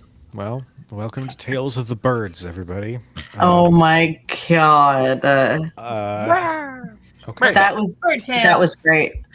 I just Bird tails. imagine Sybil as king of the pigeons. Oh, like the guy from Hey Arnold. Or the guy from John Wick, yeah. Oh my gosh, there's so many I'm pigeon Lawrence characters. Fishburne. Yeah, you're Lawrence Fishburne. That is what LB called you when the stream started. At least it was the O.J. Simpson this time. This Well, time, hey, alluding let's to put that there was a let's put previous on- time. Let's put the focus back on Kujo, okay? So I like it. Wow. Wow. Wow. That's fun.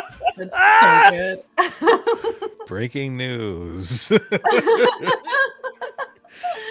Oh my god. You send your message, and as you dive into the journal, you see that this isn't so much as a how-to manual as it is just a recollection of Aetherius's experiences as he climbed ever closer to what he desired. Now, as you read this, you know that his obsession with power, with maintaining his station, with keeping the crown, was next to none. His need to prove himself to be more than just another regal, royal individual drove him to meet with someone. An individual that he never names in the journal. But you know that this creature has great power. Dark power. And it's from this individual that he was able to learn of a ritual. A ritual that would suspend his kingdom, that would sacrifice his blood so that he could achieve divinity. And as you are reading this, where are you reading this, by the way? Just in your workshop? In the secret workshop. Secret workshop. You feel a little bit of a breeze against your cheek. And as you look, in the smoke of your candlelight in this workshop, you see a form appear in the smoke. A very simplistic form of she who binds the truth.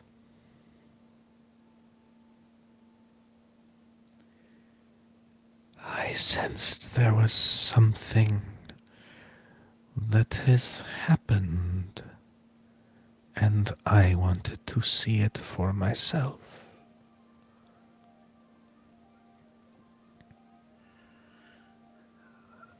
I want to thank you for your help. I needed you more, but you didn't hear me. So, I have to become this.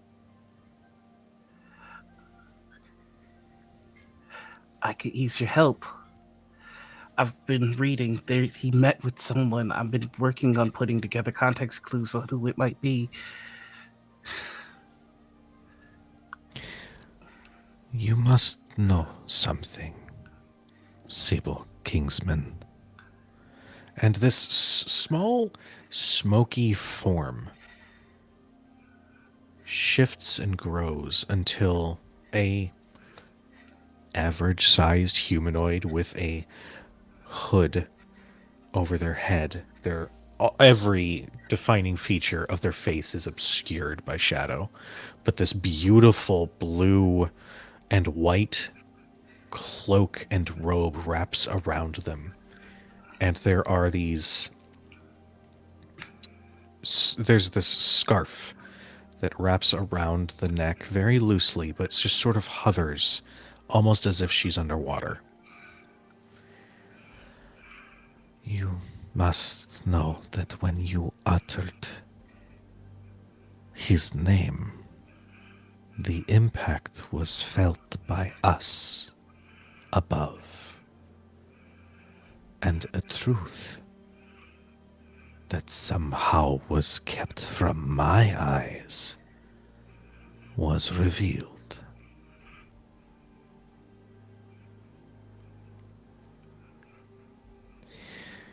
Aetherius Lothorne wove a lie that the divinity themselves were tricked by. And she starts sort of floating and just lightly examining some of your instruments. Well, then I broke the lie. I showed you all the truth. You owe me. Sybil, I am paying that debt by granting you knowledge. Please understand. We feel this insult of the individual that you know as he who lies. You stopped him from achieving his goal. Aetherius sought divinity, but this is not attained through means that can be found on this plane. Even in his scheming, he thought himself a god of trickery and lies.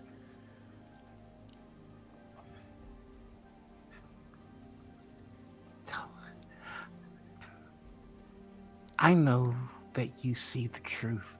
So look into my heart. I don't want the power for the power. I have been weak all my life. I'm okay with being weak, but my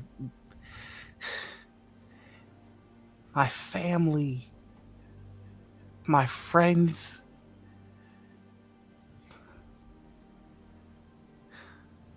I just want to make it right.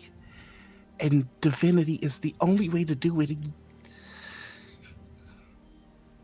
And you come when you can, not when we need it. So what do I have to do? What plane do I have to go to? Whatever the cost, I'll pay it.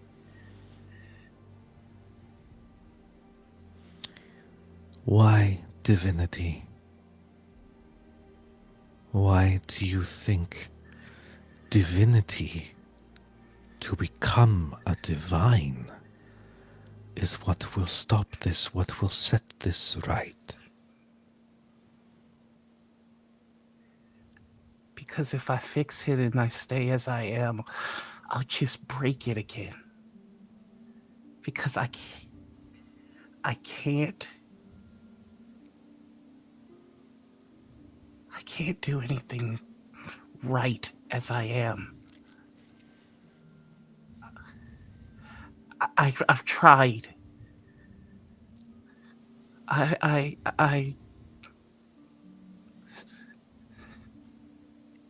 keep hurting people. I keep letting them down. I keep going the wrong direction, and that is a symptom of mortality. Let me fix it and then leave it unharmed, and then I can go.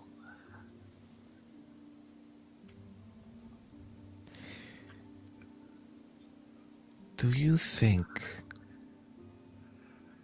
that making mistakes is only something to be looked upon with ire? No, Sybil. This life that you lead, it is filled with moments where intent means more. I know fact, but I would like to think that I know that your intent is never to harm, nor to disappoint. These steps on your journey are meant to be learned from. Communication with those that you care for, those who travel with you. That is the lesson to be learned in this moment. I saw you try to hide the book. I saw you try to obfuscate and dodge. Even when Mirosha made it clear that he knew what you were doing, you clung.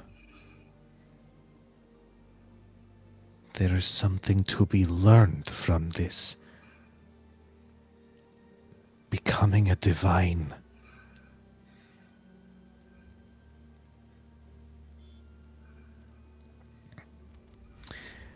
I would not wish that upon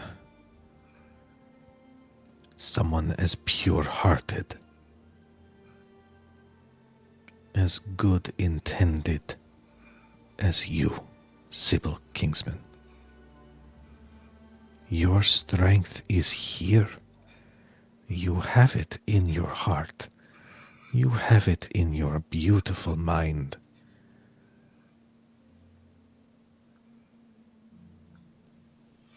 Do not let mistakes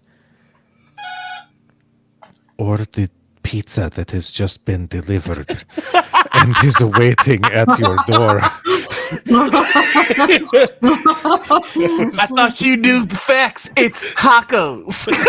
Oh my god. Fuck.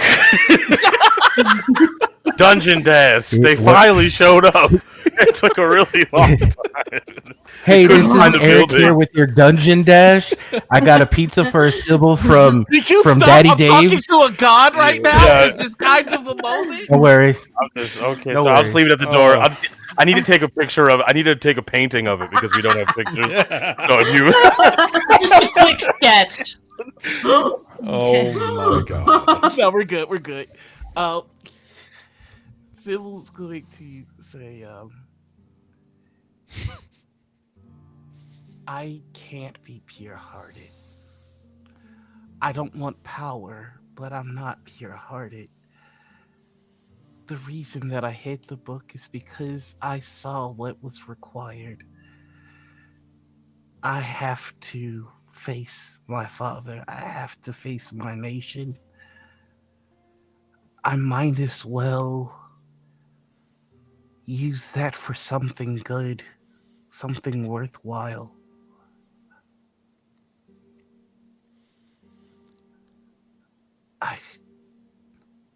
I appreciate everything that you're saying. But if you want to pay me back, then I need the name of the entity. I just need a name.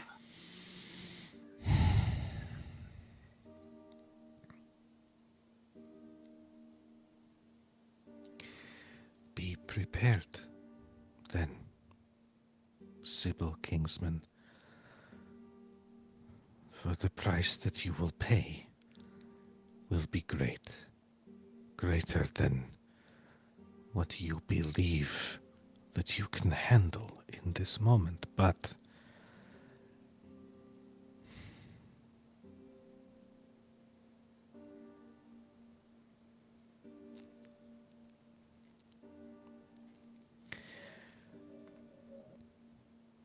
in the shadows of a forest,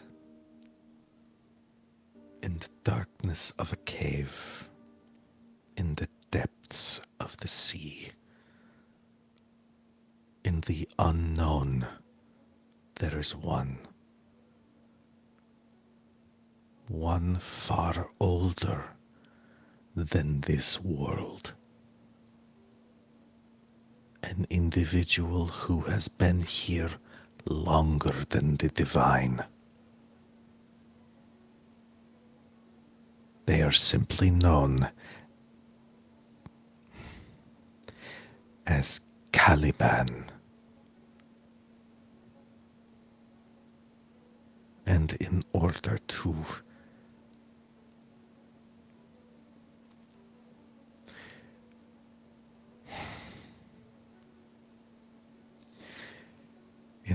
to draw his eye,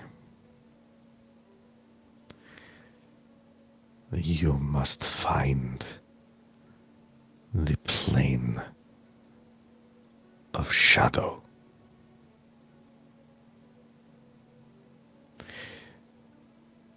He drifts from realm to realm as he likes. My dog says hello. Oh, you got puppers. Are they those who bark?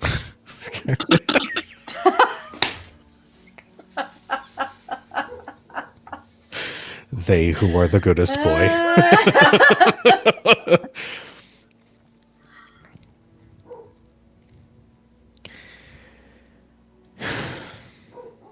If you truly mean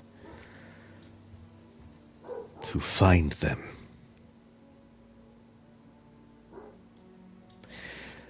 then you will have to go north. I believe the Zesoran Majocracy refers to the landmass behind Remari Spire as the towers that scratch the sky. In that range, you will find an entrance to the plane that you seek.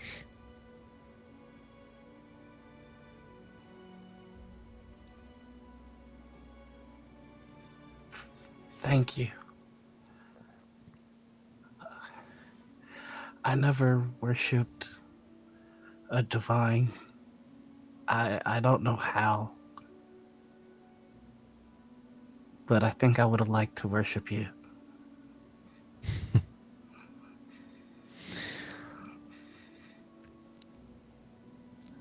I wish you luck.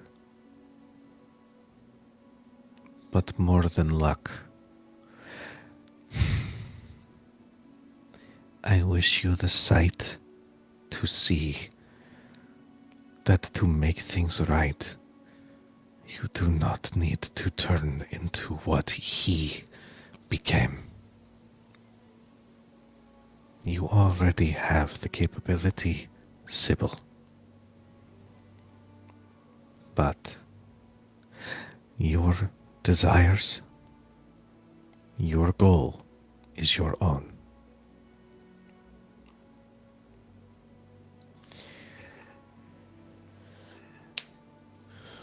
Did you have the means to destroy He Who Lies? We did not even know that he existed. He fancied himself divine, and he was close. But if you were to think of the Pantheon as existing above, he became something of below. His ritual removed him from my sight. If his ritual, if his sacrifice of his family line had been completed, not only would this plane be thrust into peril because of the end as we spoke of, but I fear he would have become something truly horrific. A profane individual thinking himself divine.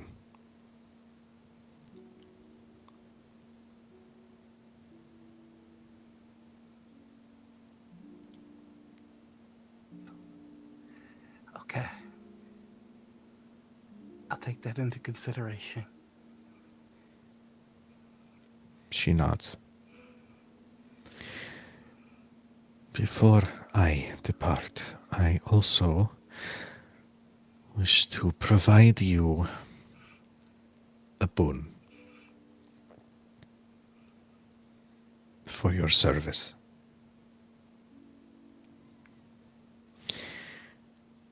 She lays her hand on the wooden top of your workstation, and she slides it across, and appearing almost as if it were laying on the countertop is an amulet made of silver, platinum, and gold. And inscribed in the center of this amulet is an open book. I believe this will be of great service to you. It will allow you to peer into the knowledge of one creature or one object that you observe.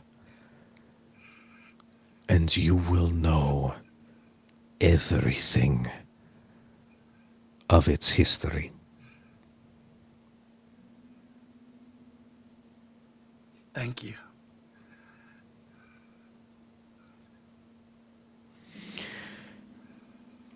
Well, I will leave you to your work, Sybil Kingsman. And as she turns with the intent of fading away and essentially Batmaning out of the room, she stops and looks at one of your sentinels.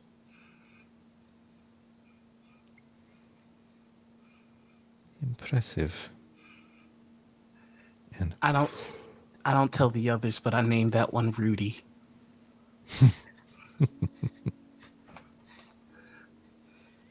She lifts her hand, and there's at least in the original design idea that I had with this guardian, there are some like crystals that power some of the arcanotech. She touches the crystal on its forehead, and you hear, "Thank you, madam," and her image disappears. Yes, Sybil, Rudy, reporting for duty. What orders do you have for me today, sir? I just need you to listen, and he's just gonna gush about everything. Like Rudy's about to do some therapy. Rudy like sits on one of the chairs and just has like a notepad, and he's taking notes as you're like laying on a therapist's couch.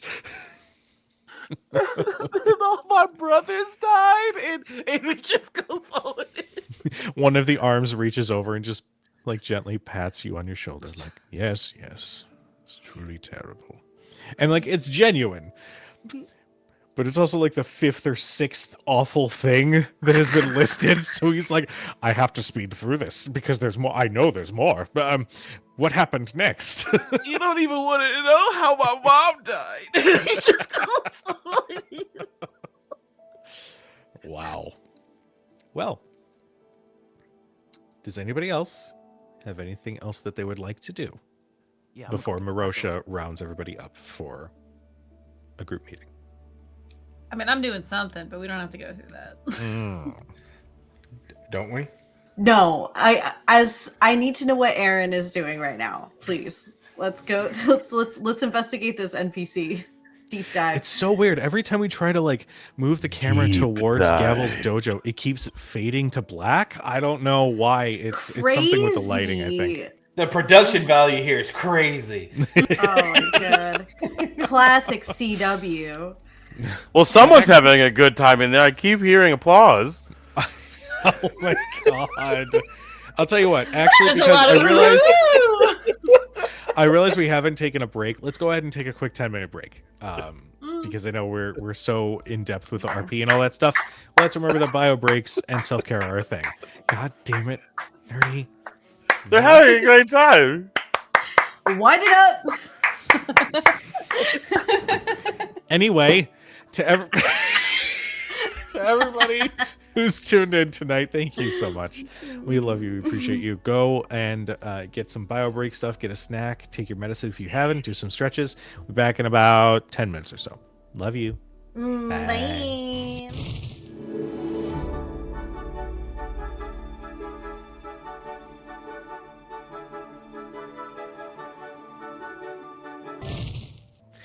And welcome back, Internet.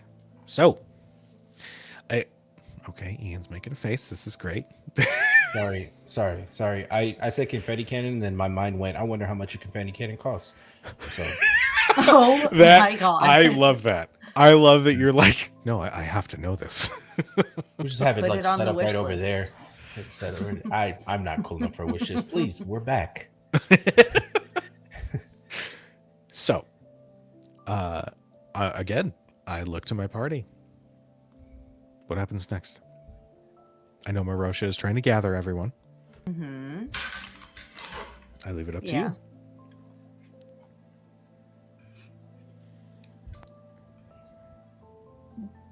Gavel Dude. will go find Marosha. He's in a loose-fitting tank top and long baggy pants with some sandals on. Gray long baggy pants. Yeah. Yep. Gross. He's got his hair pulled back into like a ponytail. Whole lot of print. Mm-hmm.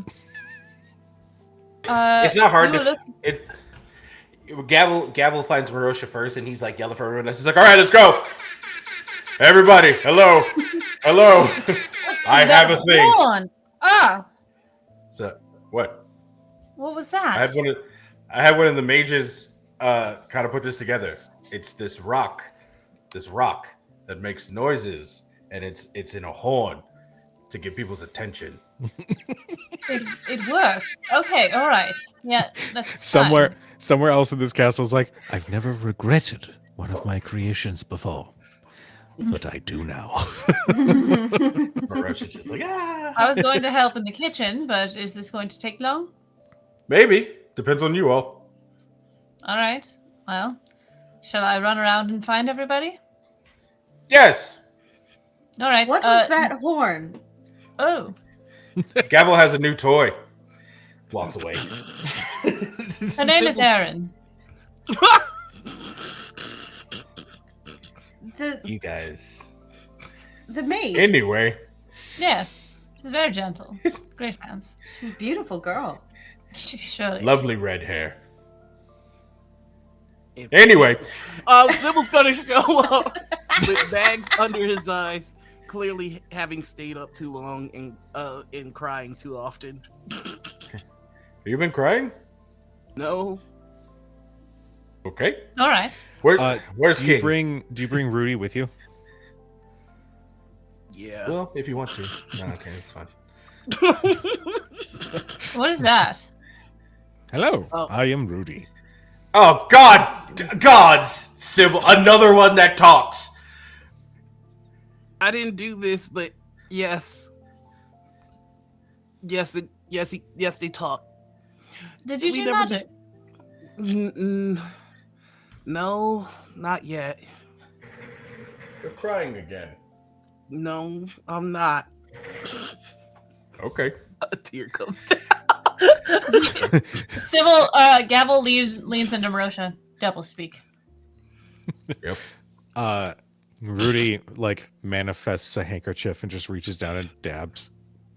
And it's magic too. It's a talking magical robot. Sybil, what are you doing? Oh no, there's a little bit of confusion. No, this is in one of my many storage compartments. There's no arcane adaptation here to manifest the handkerchief. It was just simply in one of my compartments. What is Rudy, this can I third speak to you for a apartment? moment? Oh, of course. Ooh, should Okay. I be getting King as well? Should you give me what? Yes, please do that while I speak to Rudy. All right. I shuffle to the side with Rudy, like hopefully out of earshot. And he goes, "So I'm going to do a thing, right? And I in one of your compartments, do you have something that shoots like confetti or glitter or anything?" Sybil, does he have one of his compartments with that? It's called protocol party time. It's Yes, just a I smoke am. bomb.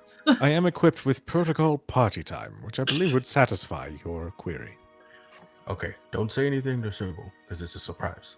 It's a non-lethal surprise. That is good. That it is non-lethal.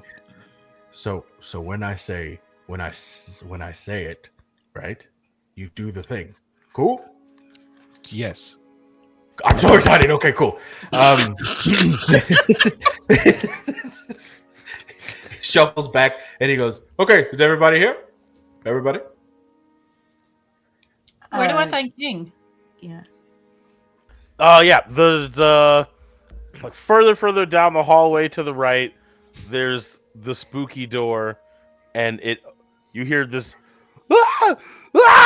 coming out from it, and then the door opens and King walks out, and he just kind of wiping his hands off with a rag, and then the door goes away. I would like to see what is behind your door. I Not don't now. think that's Later. Okay. So We're gathering everyone. Please come. Okay.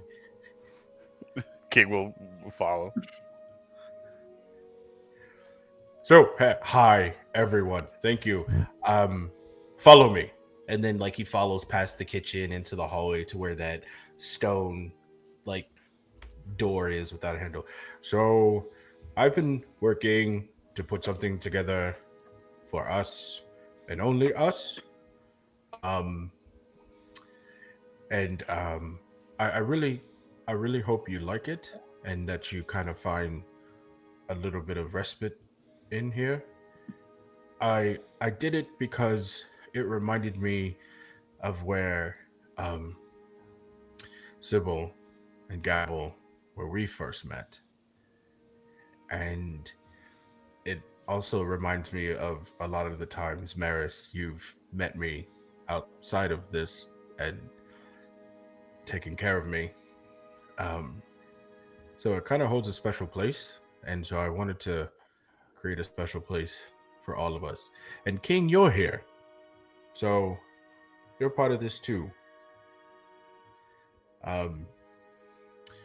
So yeah, welcome. And there's like that little plate, but it has like a little handkerchief over it because it's like this big.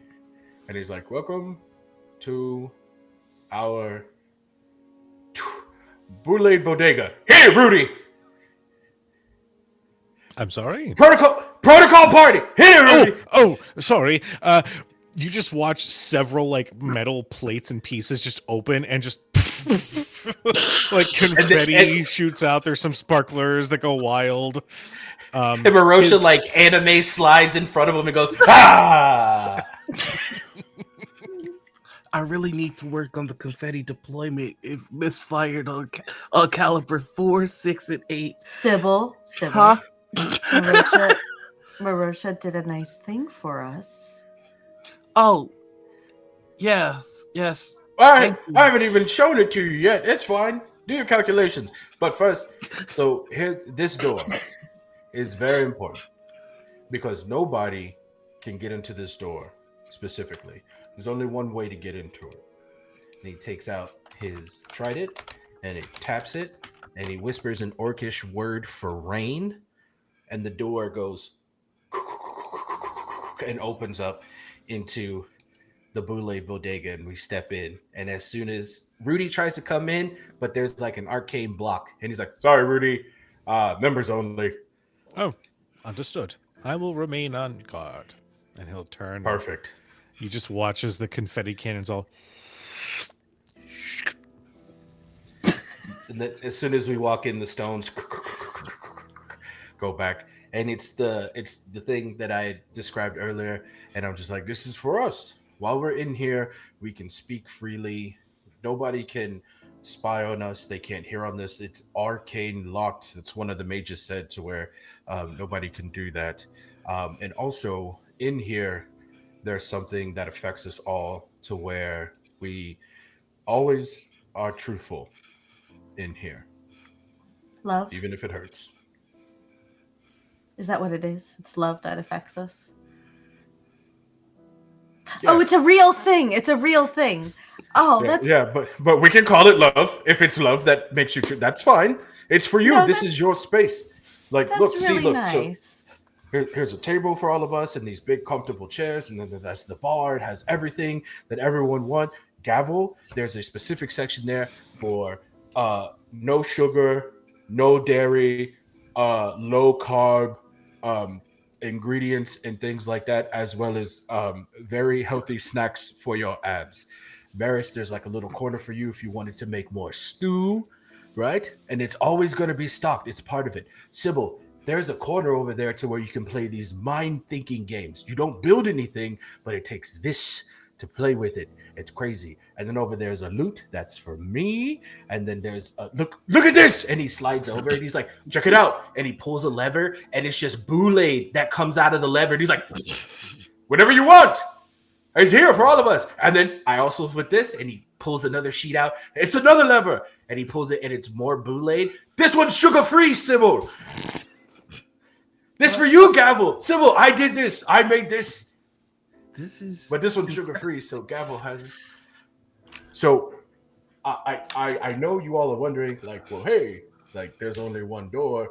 How are we supposed to get in? Do we always have to be with you? And I'm like, no. And then he goes to the other side of the room. And there's another sheet, and these are all crudely hung. And he pulls it down, and it's those doors that that he described. And he's like, see, look, this one is for each of you. Like they all represent you and what I think of how you are. And they just need an arcane word, but it has to be set, and it's just specifically for you. So before we sit down and we talk, just go up to your door and set the word of whatever you want it to be. And no matter which door in the castle that you're in or you come out of, if you say your arcane word, it'll bring you here. So I really hope King, and you're here. So and so of course you can see that there's a door for Maris and Sybil and Gavel, and of course that one's my door, right?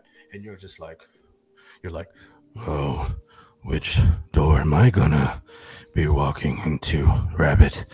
And you would be very right in saying that. So if you look, and he goes to another section that has a sheet, and when he pulls it down, there's nothing behind it, but it is a purposely dark corner. That's you, because I know how you are, so you can do the same thing, and your door will operate in that dark corner. I thought you would like it. That's it.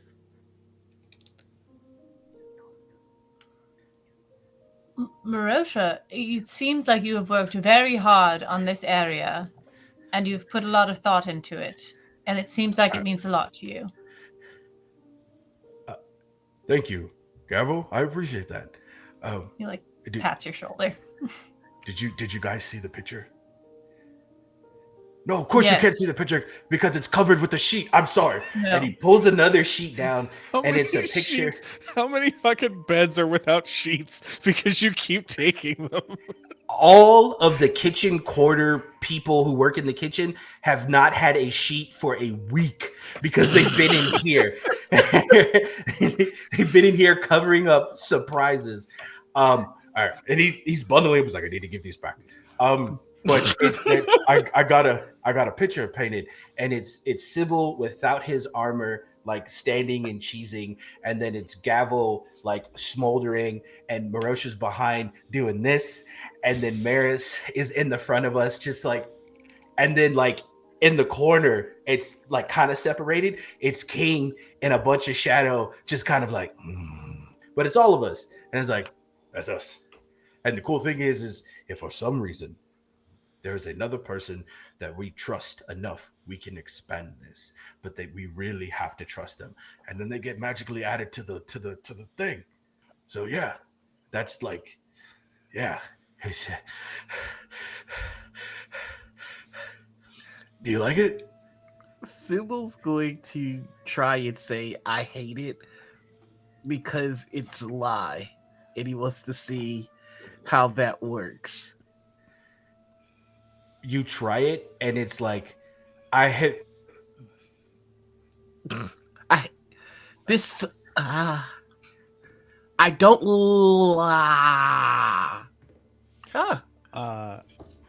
In addition, and this is just subdual, it's not lethal by any means. Mhm. You're going to take 4 points of psychic damage. Ah! that is something else. Did that hurt? Did that hurt doing that? It feels like getting hit with a pillow at full force when you're not expecting it. These mages, I swear, I didn't even say it. They just picked it out of my head. It's crazy. Yeah. And then, like, he looks at Maris and he looks at Gavel, and then he turns to King and he's like, so, yeah, you just have to go set up your word. Go set up your word, please. Oh, God, I'm so excited for us all. King? Yes. Are you intending to kill us? Define us. The 4 of us in this room. Do you have any intentions of killing us? I did not expect this to happen. I'm not sure. When? That's scary. Ever. Telling the truth.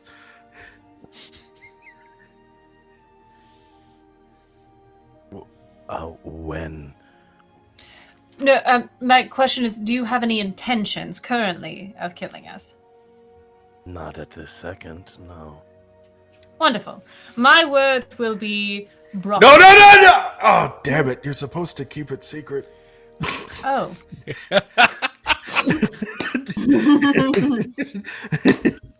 Well, that's fine. Like, I mean, if I went and said it, like, look, like, watch. And he goes over to your door and he goes, broccoli, and then walks through and falls on his ass. It still wouldn't work, but I thought the mystery would be, you do what you want. That's fucking great. All right. Gavel has his door. Sibyl's gonna walk to his door, and his word is going to be Nimbus, because that is a rain cloud. Oh, that's cute. Does he set it up in front of everybody, or is he just like staring at the door? He's like, I got you later. I think he walks up to his door, but he whispers it.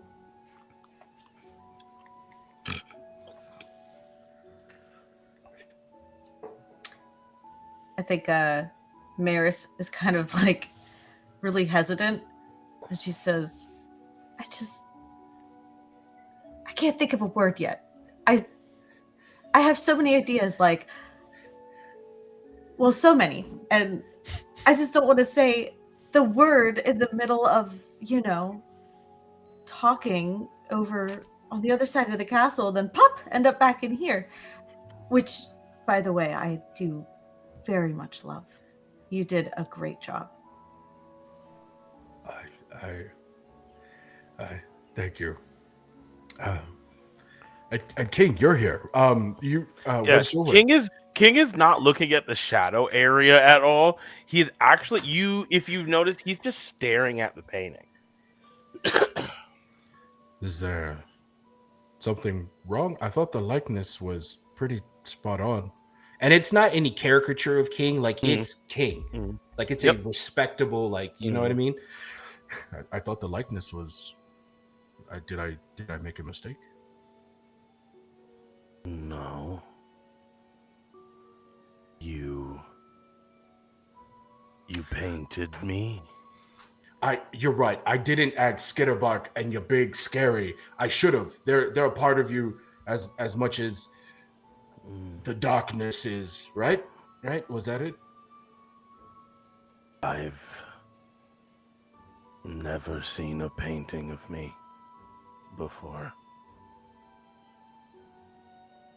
Oh, is this? I'm sorry. I'm so. Is this like a Why would you be sorry? king? I don't know. You're still a mystery to me. Like I don't know if this is disrespectful or if I. Please, if this is disrespectful, I can get it changed. King will sort of. He's not gonna turn away from the painting, but you're gonna see him, and he's gonna put his hand like on your shoulder. There's claws, but it's not violent. No, And but he's just it's very sharp. yeah. He's just gonna be like, most people don't live long enough to paint me. This is a first. It's crazy because I know you're telling the truth based on what the room is. Yes. From the moment Marosha says you're a mystery to me, Sybil just looks at King and just starts fidgeting with his amulet.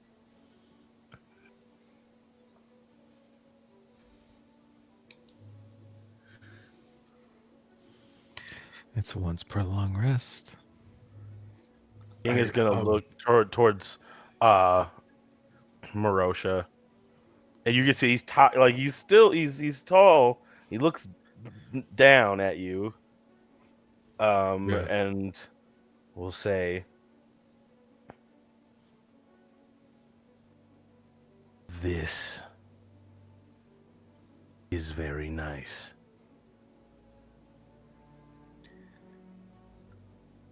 Thank you, King. I'm glad you like it. Could you please? I'm sorry. Very sharp. Very, very sharp. Oh yes, Sorry. he'll let you go. I forgot how easy you are to damage. Again, it's scary because I know you're telling the truth. I'm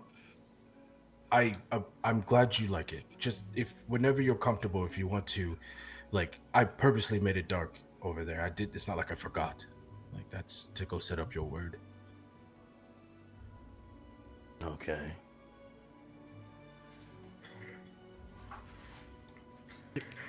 If I could above the table ask, Sybil's getting ready to use the amulet on King, but only if you're okay with that, Nur-D. I forget what the amulet does, so I don't actually know. The amulet has one use per long rest. Ooh. After attunement, which we'll say that you're attuned. This has been long enough after that conversation. You can look upon any object and any creature Ooh. and discern the entire history of the target of your intended. Oh shit! Oh, here we go. But only if you're okay with it. Big swing. Because if you Are want you to keep able them to in that room? Yeah, it's Okay. so. To be clear, and I'm sorry for stepping on toes here. If this room is not meant for people to cause harm, for us specifically, that's the whole reasoning for the truth, right? Yeah. Magical harm. If you punch me, you punch me. It is what it is. It is at the end of the day a bar, right? So it doesn't restrict like that, like because that's not harm. That's not magical harm, and then it protects us from, spies and things. So.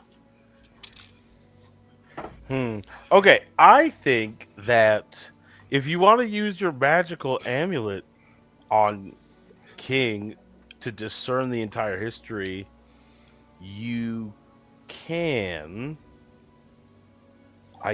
my thought process is, what is discern in this case?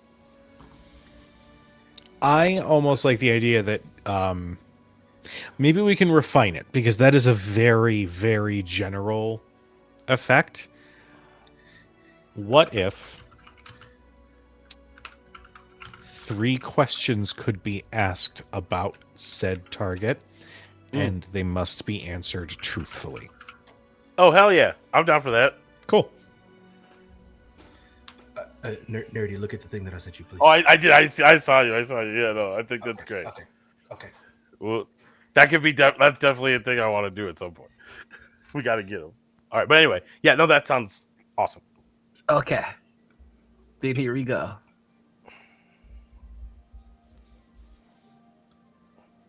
What? And do they have to ask like the person, or is it like they're asking the amulet and the amulet gives the answer? Asking the amulet is giving the answer. But in this case, I'm just trying to think of like how I would respond versus like how King would respond. So I'm Sure. trying to make sure I get the right answers.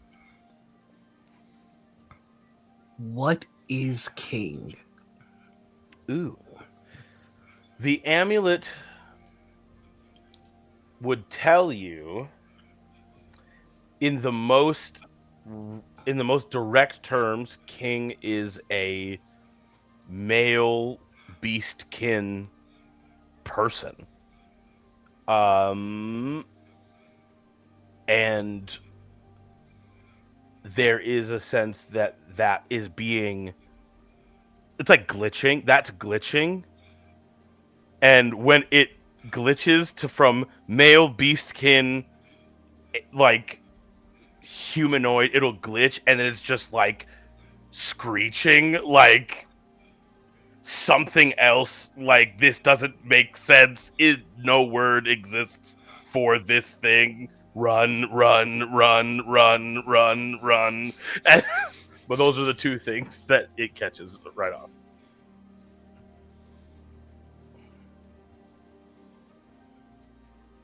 Is King divine in nature? And if King, here's the question: is King divine in nature, and what domain? King is becoming divine in nature. Though divine is a lesser word. It is an inadequate word to describe it, though it is the closest word that exists for what he is becoming. And fear.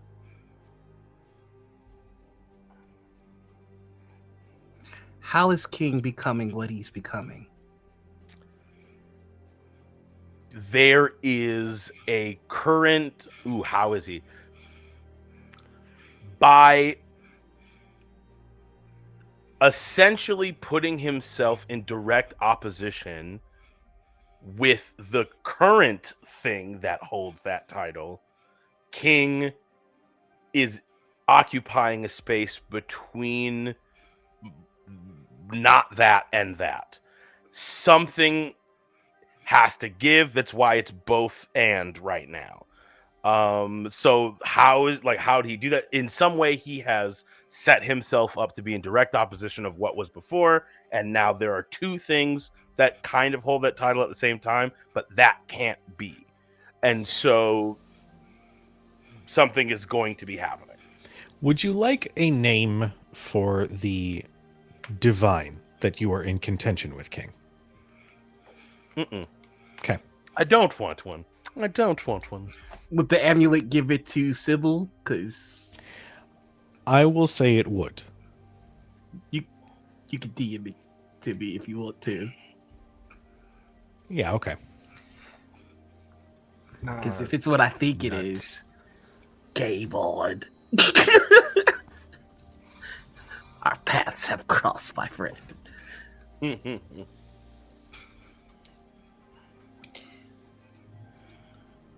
Marosha, Huh? I had a question.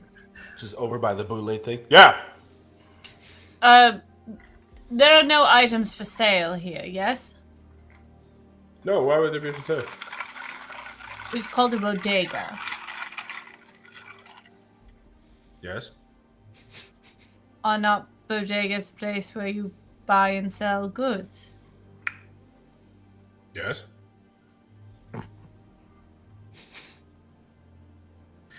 I couldn't think of another B word for Boulade. I didn't want to call it like the Boulade Tavern or the Boulade Brothel. We're not doing that shit in here. That's for the Boulade outsides. Bunker? Bar? Understood. But Boulade Bar sounds so like Bodega sounds nice. I'm going to the Boulade Bodega. Like, you know? Boulay Boutique? Buffet? Ballroom? Buffet! Banquet? Hey! Okay, well, I spent like days putting this together, and you're gonna come in my space, and it's the Boulade Bodega. It's nice. Marosha worked very hard on this place. Oh, of and course. it means No, a lot to him. I did. Bizarre. You create things all the time, and I create something, and you want to shit on it. No, I just love tweaking. I love tweaking my things as well. Like Rudy's confetti cannon. It fired at least 3 seconds after it should have. It needs to be more immediate for maximum surprise and celebration. We'll workshop the name. I just thought Bodega sounded fun.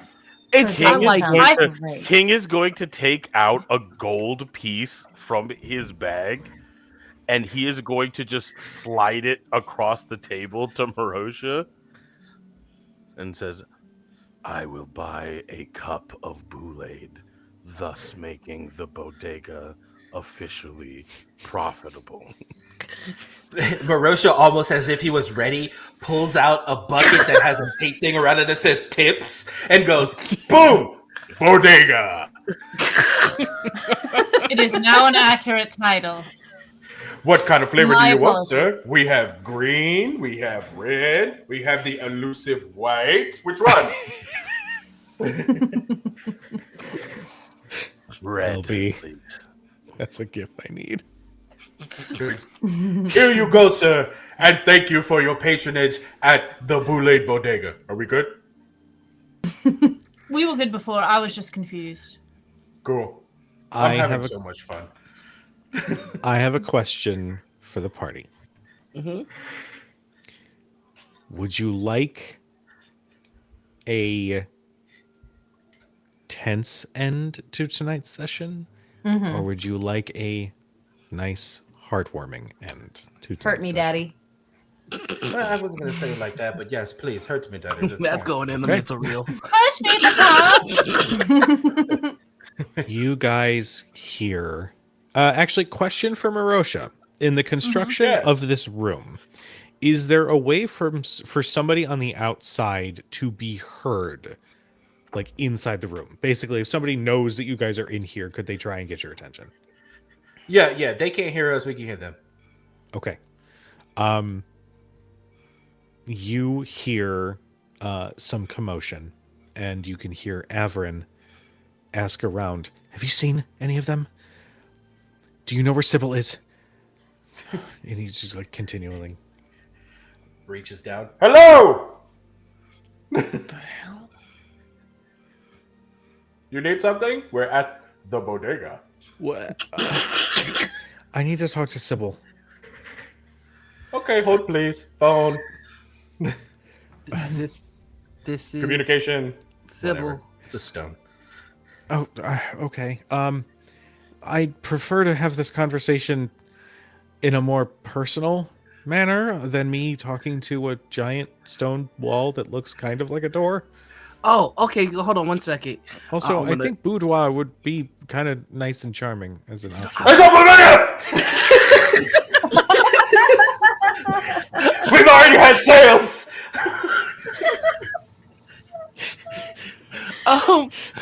I wasn't there, but it definitely doesn't sound like you've had sales. It sounds like you've had sale. Do we need to pay for the Boulade? No, dear. So I would like chaos. this. I would like to spend 3 luck to alter something in the game if I could. Oh my god. no. Go for it. It's now the booed one. No, I'm kidding. I'm kidding. He taps his glasses. It goes into remote access of Rudy. And just Rudy's gonna walk over and go uh and speak, but out is gonna come Sybil's voice. All right, is this better? Oh my god. You made it talk. You made them talk. Okay. Well, I'm actually the one talking, but if you want to hear Rudy can talk. Okay. Rudy, say You know hello. what? The only way that I'll be able to get the message across is if I show you. And he pulls out an envelope.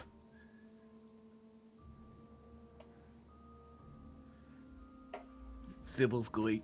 Do I recognize the symbol on it? Yes. I'm gonna immediately go out my door. Okay. And just give it to me. Okay. And I'll hand it over. Immediately tears it open. Inside. Hold on. I have to do. It's just a little thing here. Here we go. Oh fuck. The music change. Inside, you see a severed finger.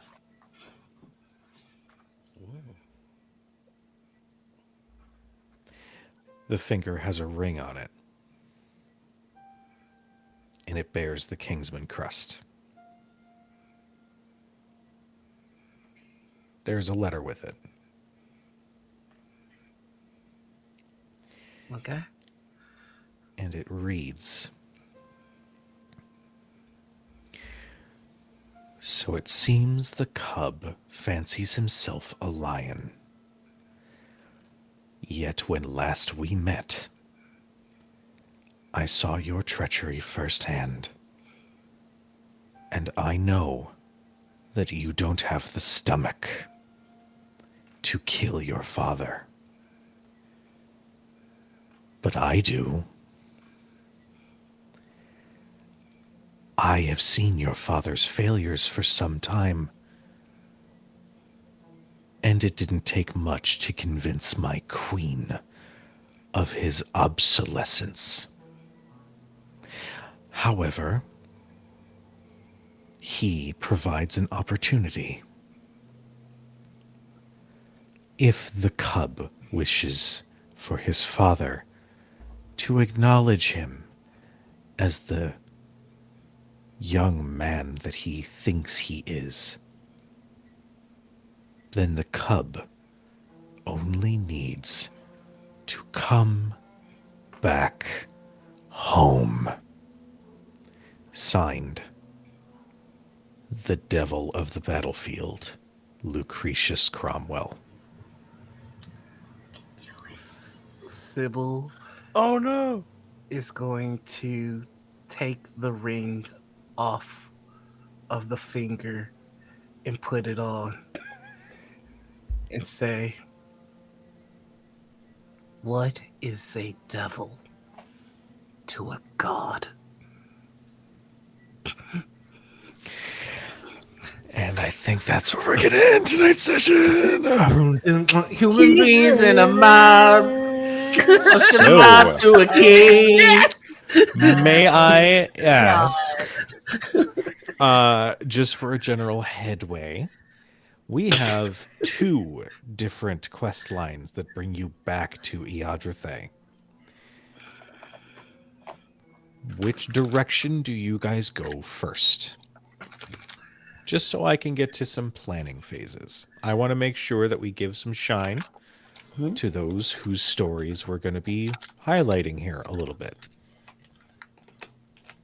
I believe Gavel's home, the village, was in the Alestino spine.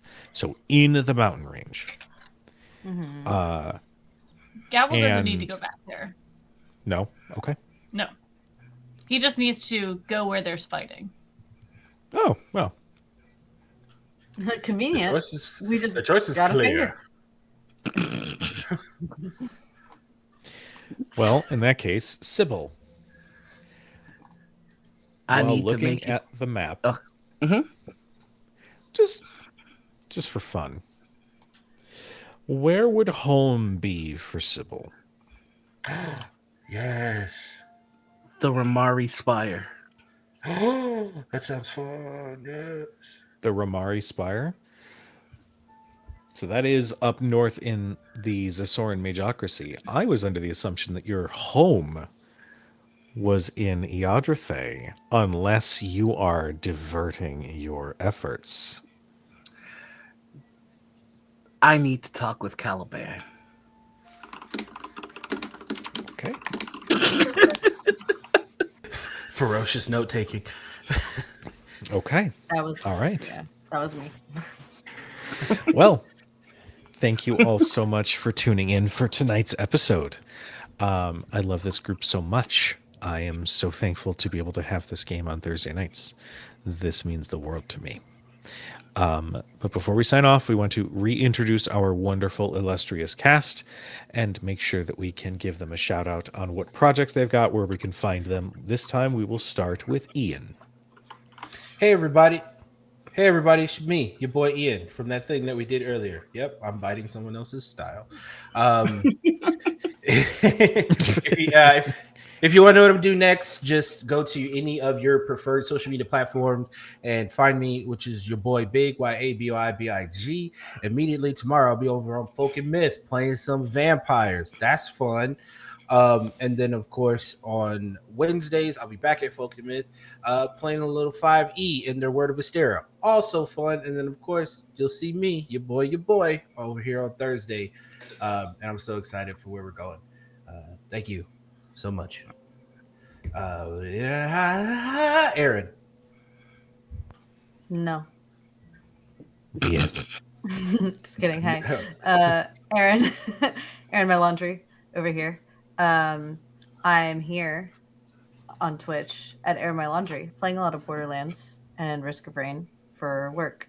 And that's where you can find me forever, except for here with you. Find people, and I love you so very much. LB, you're next.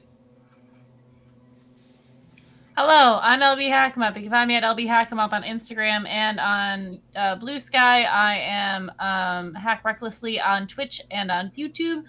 Tomorrow night I will be streaming Monster of the Week on Hack Recklessly. We are playing with the whole Hack Recklessly crew. And they've figured out what the monster is, and now they have to figure out how to fight it. And then on Sunday, I'll be live on Hack Recklessly doing our Aliens game. Monday, I'll be on Indoor Adventures doing our 4th edition D&D campaign.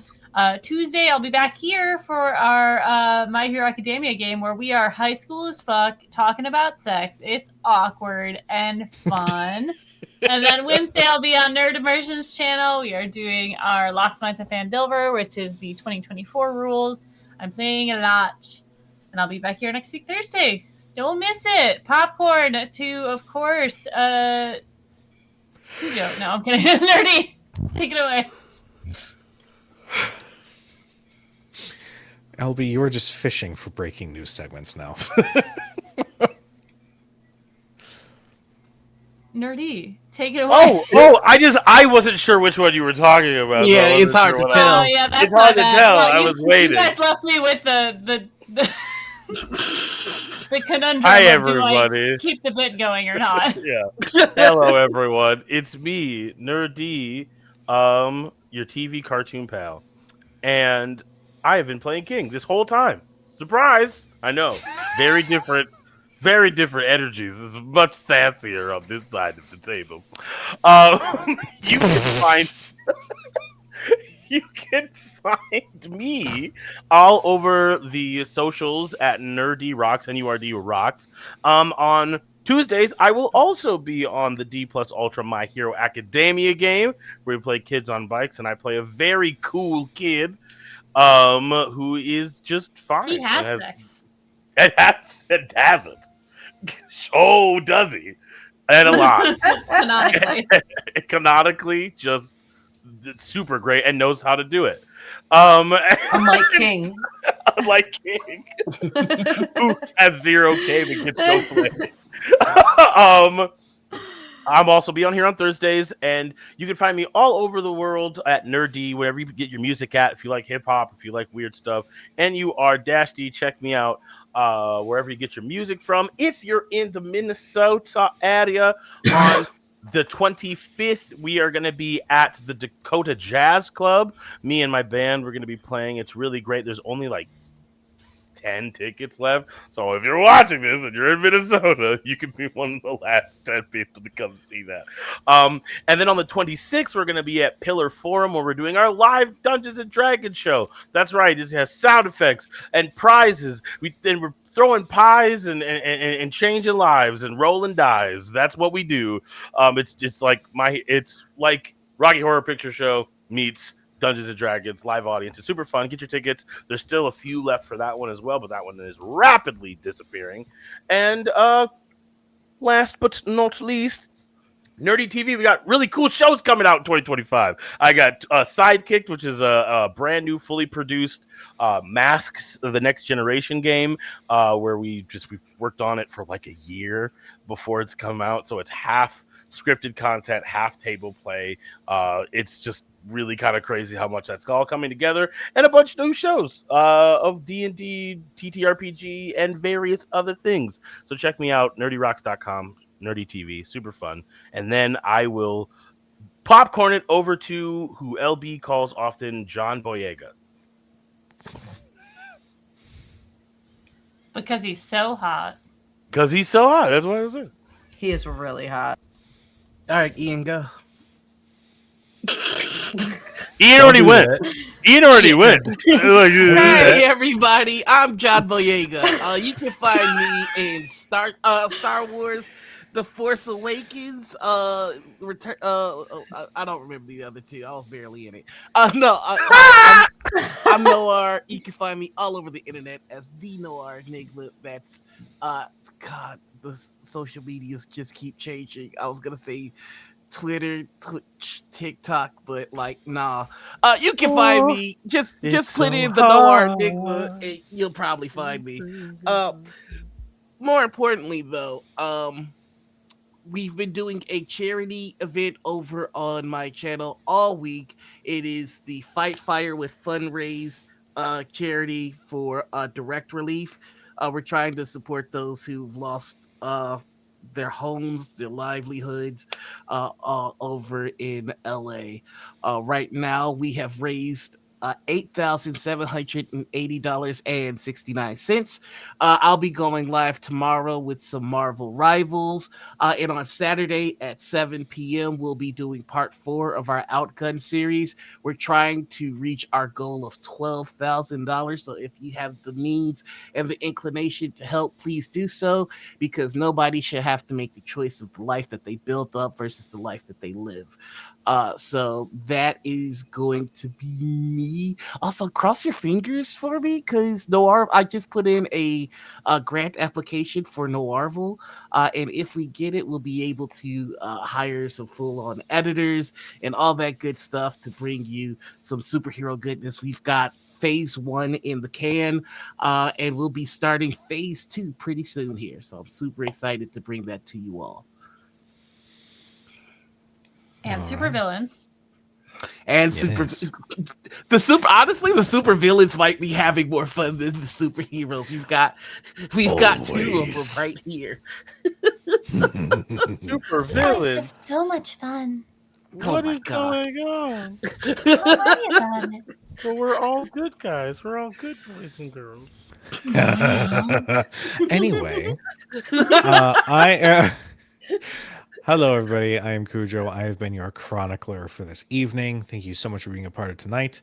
As it's been earlier stated, tomorrow night we have Shadows over Baldur's Gate, which is our Baldur's Gate 3 spiritual sequel. So if you're interested in that campaign, tune in. Then Tuesdays we have D plus Ultra. We're coming up on episode 3 on Tuesday. I'm already sad. We're approaching the halfway mark. I want to play that game all the time. I'm gonna miss this so much. But and then Thursdays you can see us here. Wednesdays with LB, I am playing Nerd Immersion, Fendover and Below with 2024 rules. So there's that. And yes, please go support those who are impacted by what is going on in Los Angeles, because holy shit, it's a lot. So go and tune in for Noir's projects, because holy shit, Noir, you are killing it. Absolutely killing it. We love it. We appreciate it. Just keep fucking going. We love you so much. But in the meantime, we're going to go ahead and get a raid set up for Captain Robert, a friend of the channel. But thank you so much for being a part of tonight. We love you. We appreciate you. Please be nice to each other. And we will see you guys next time. Good night, everybody. Bye.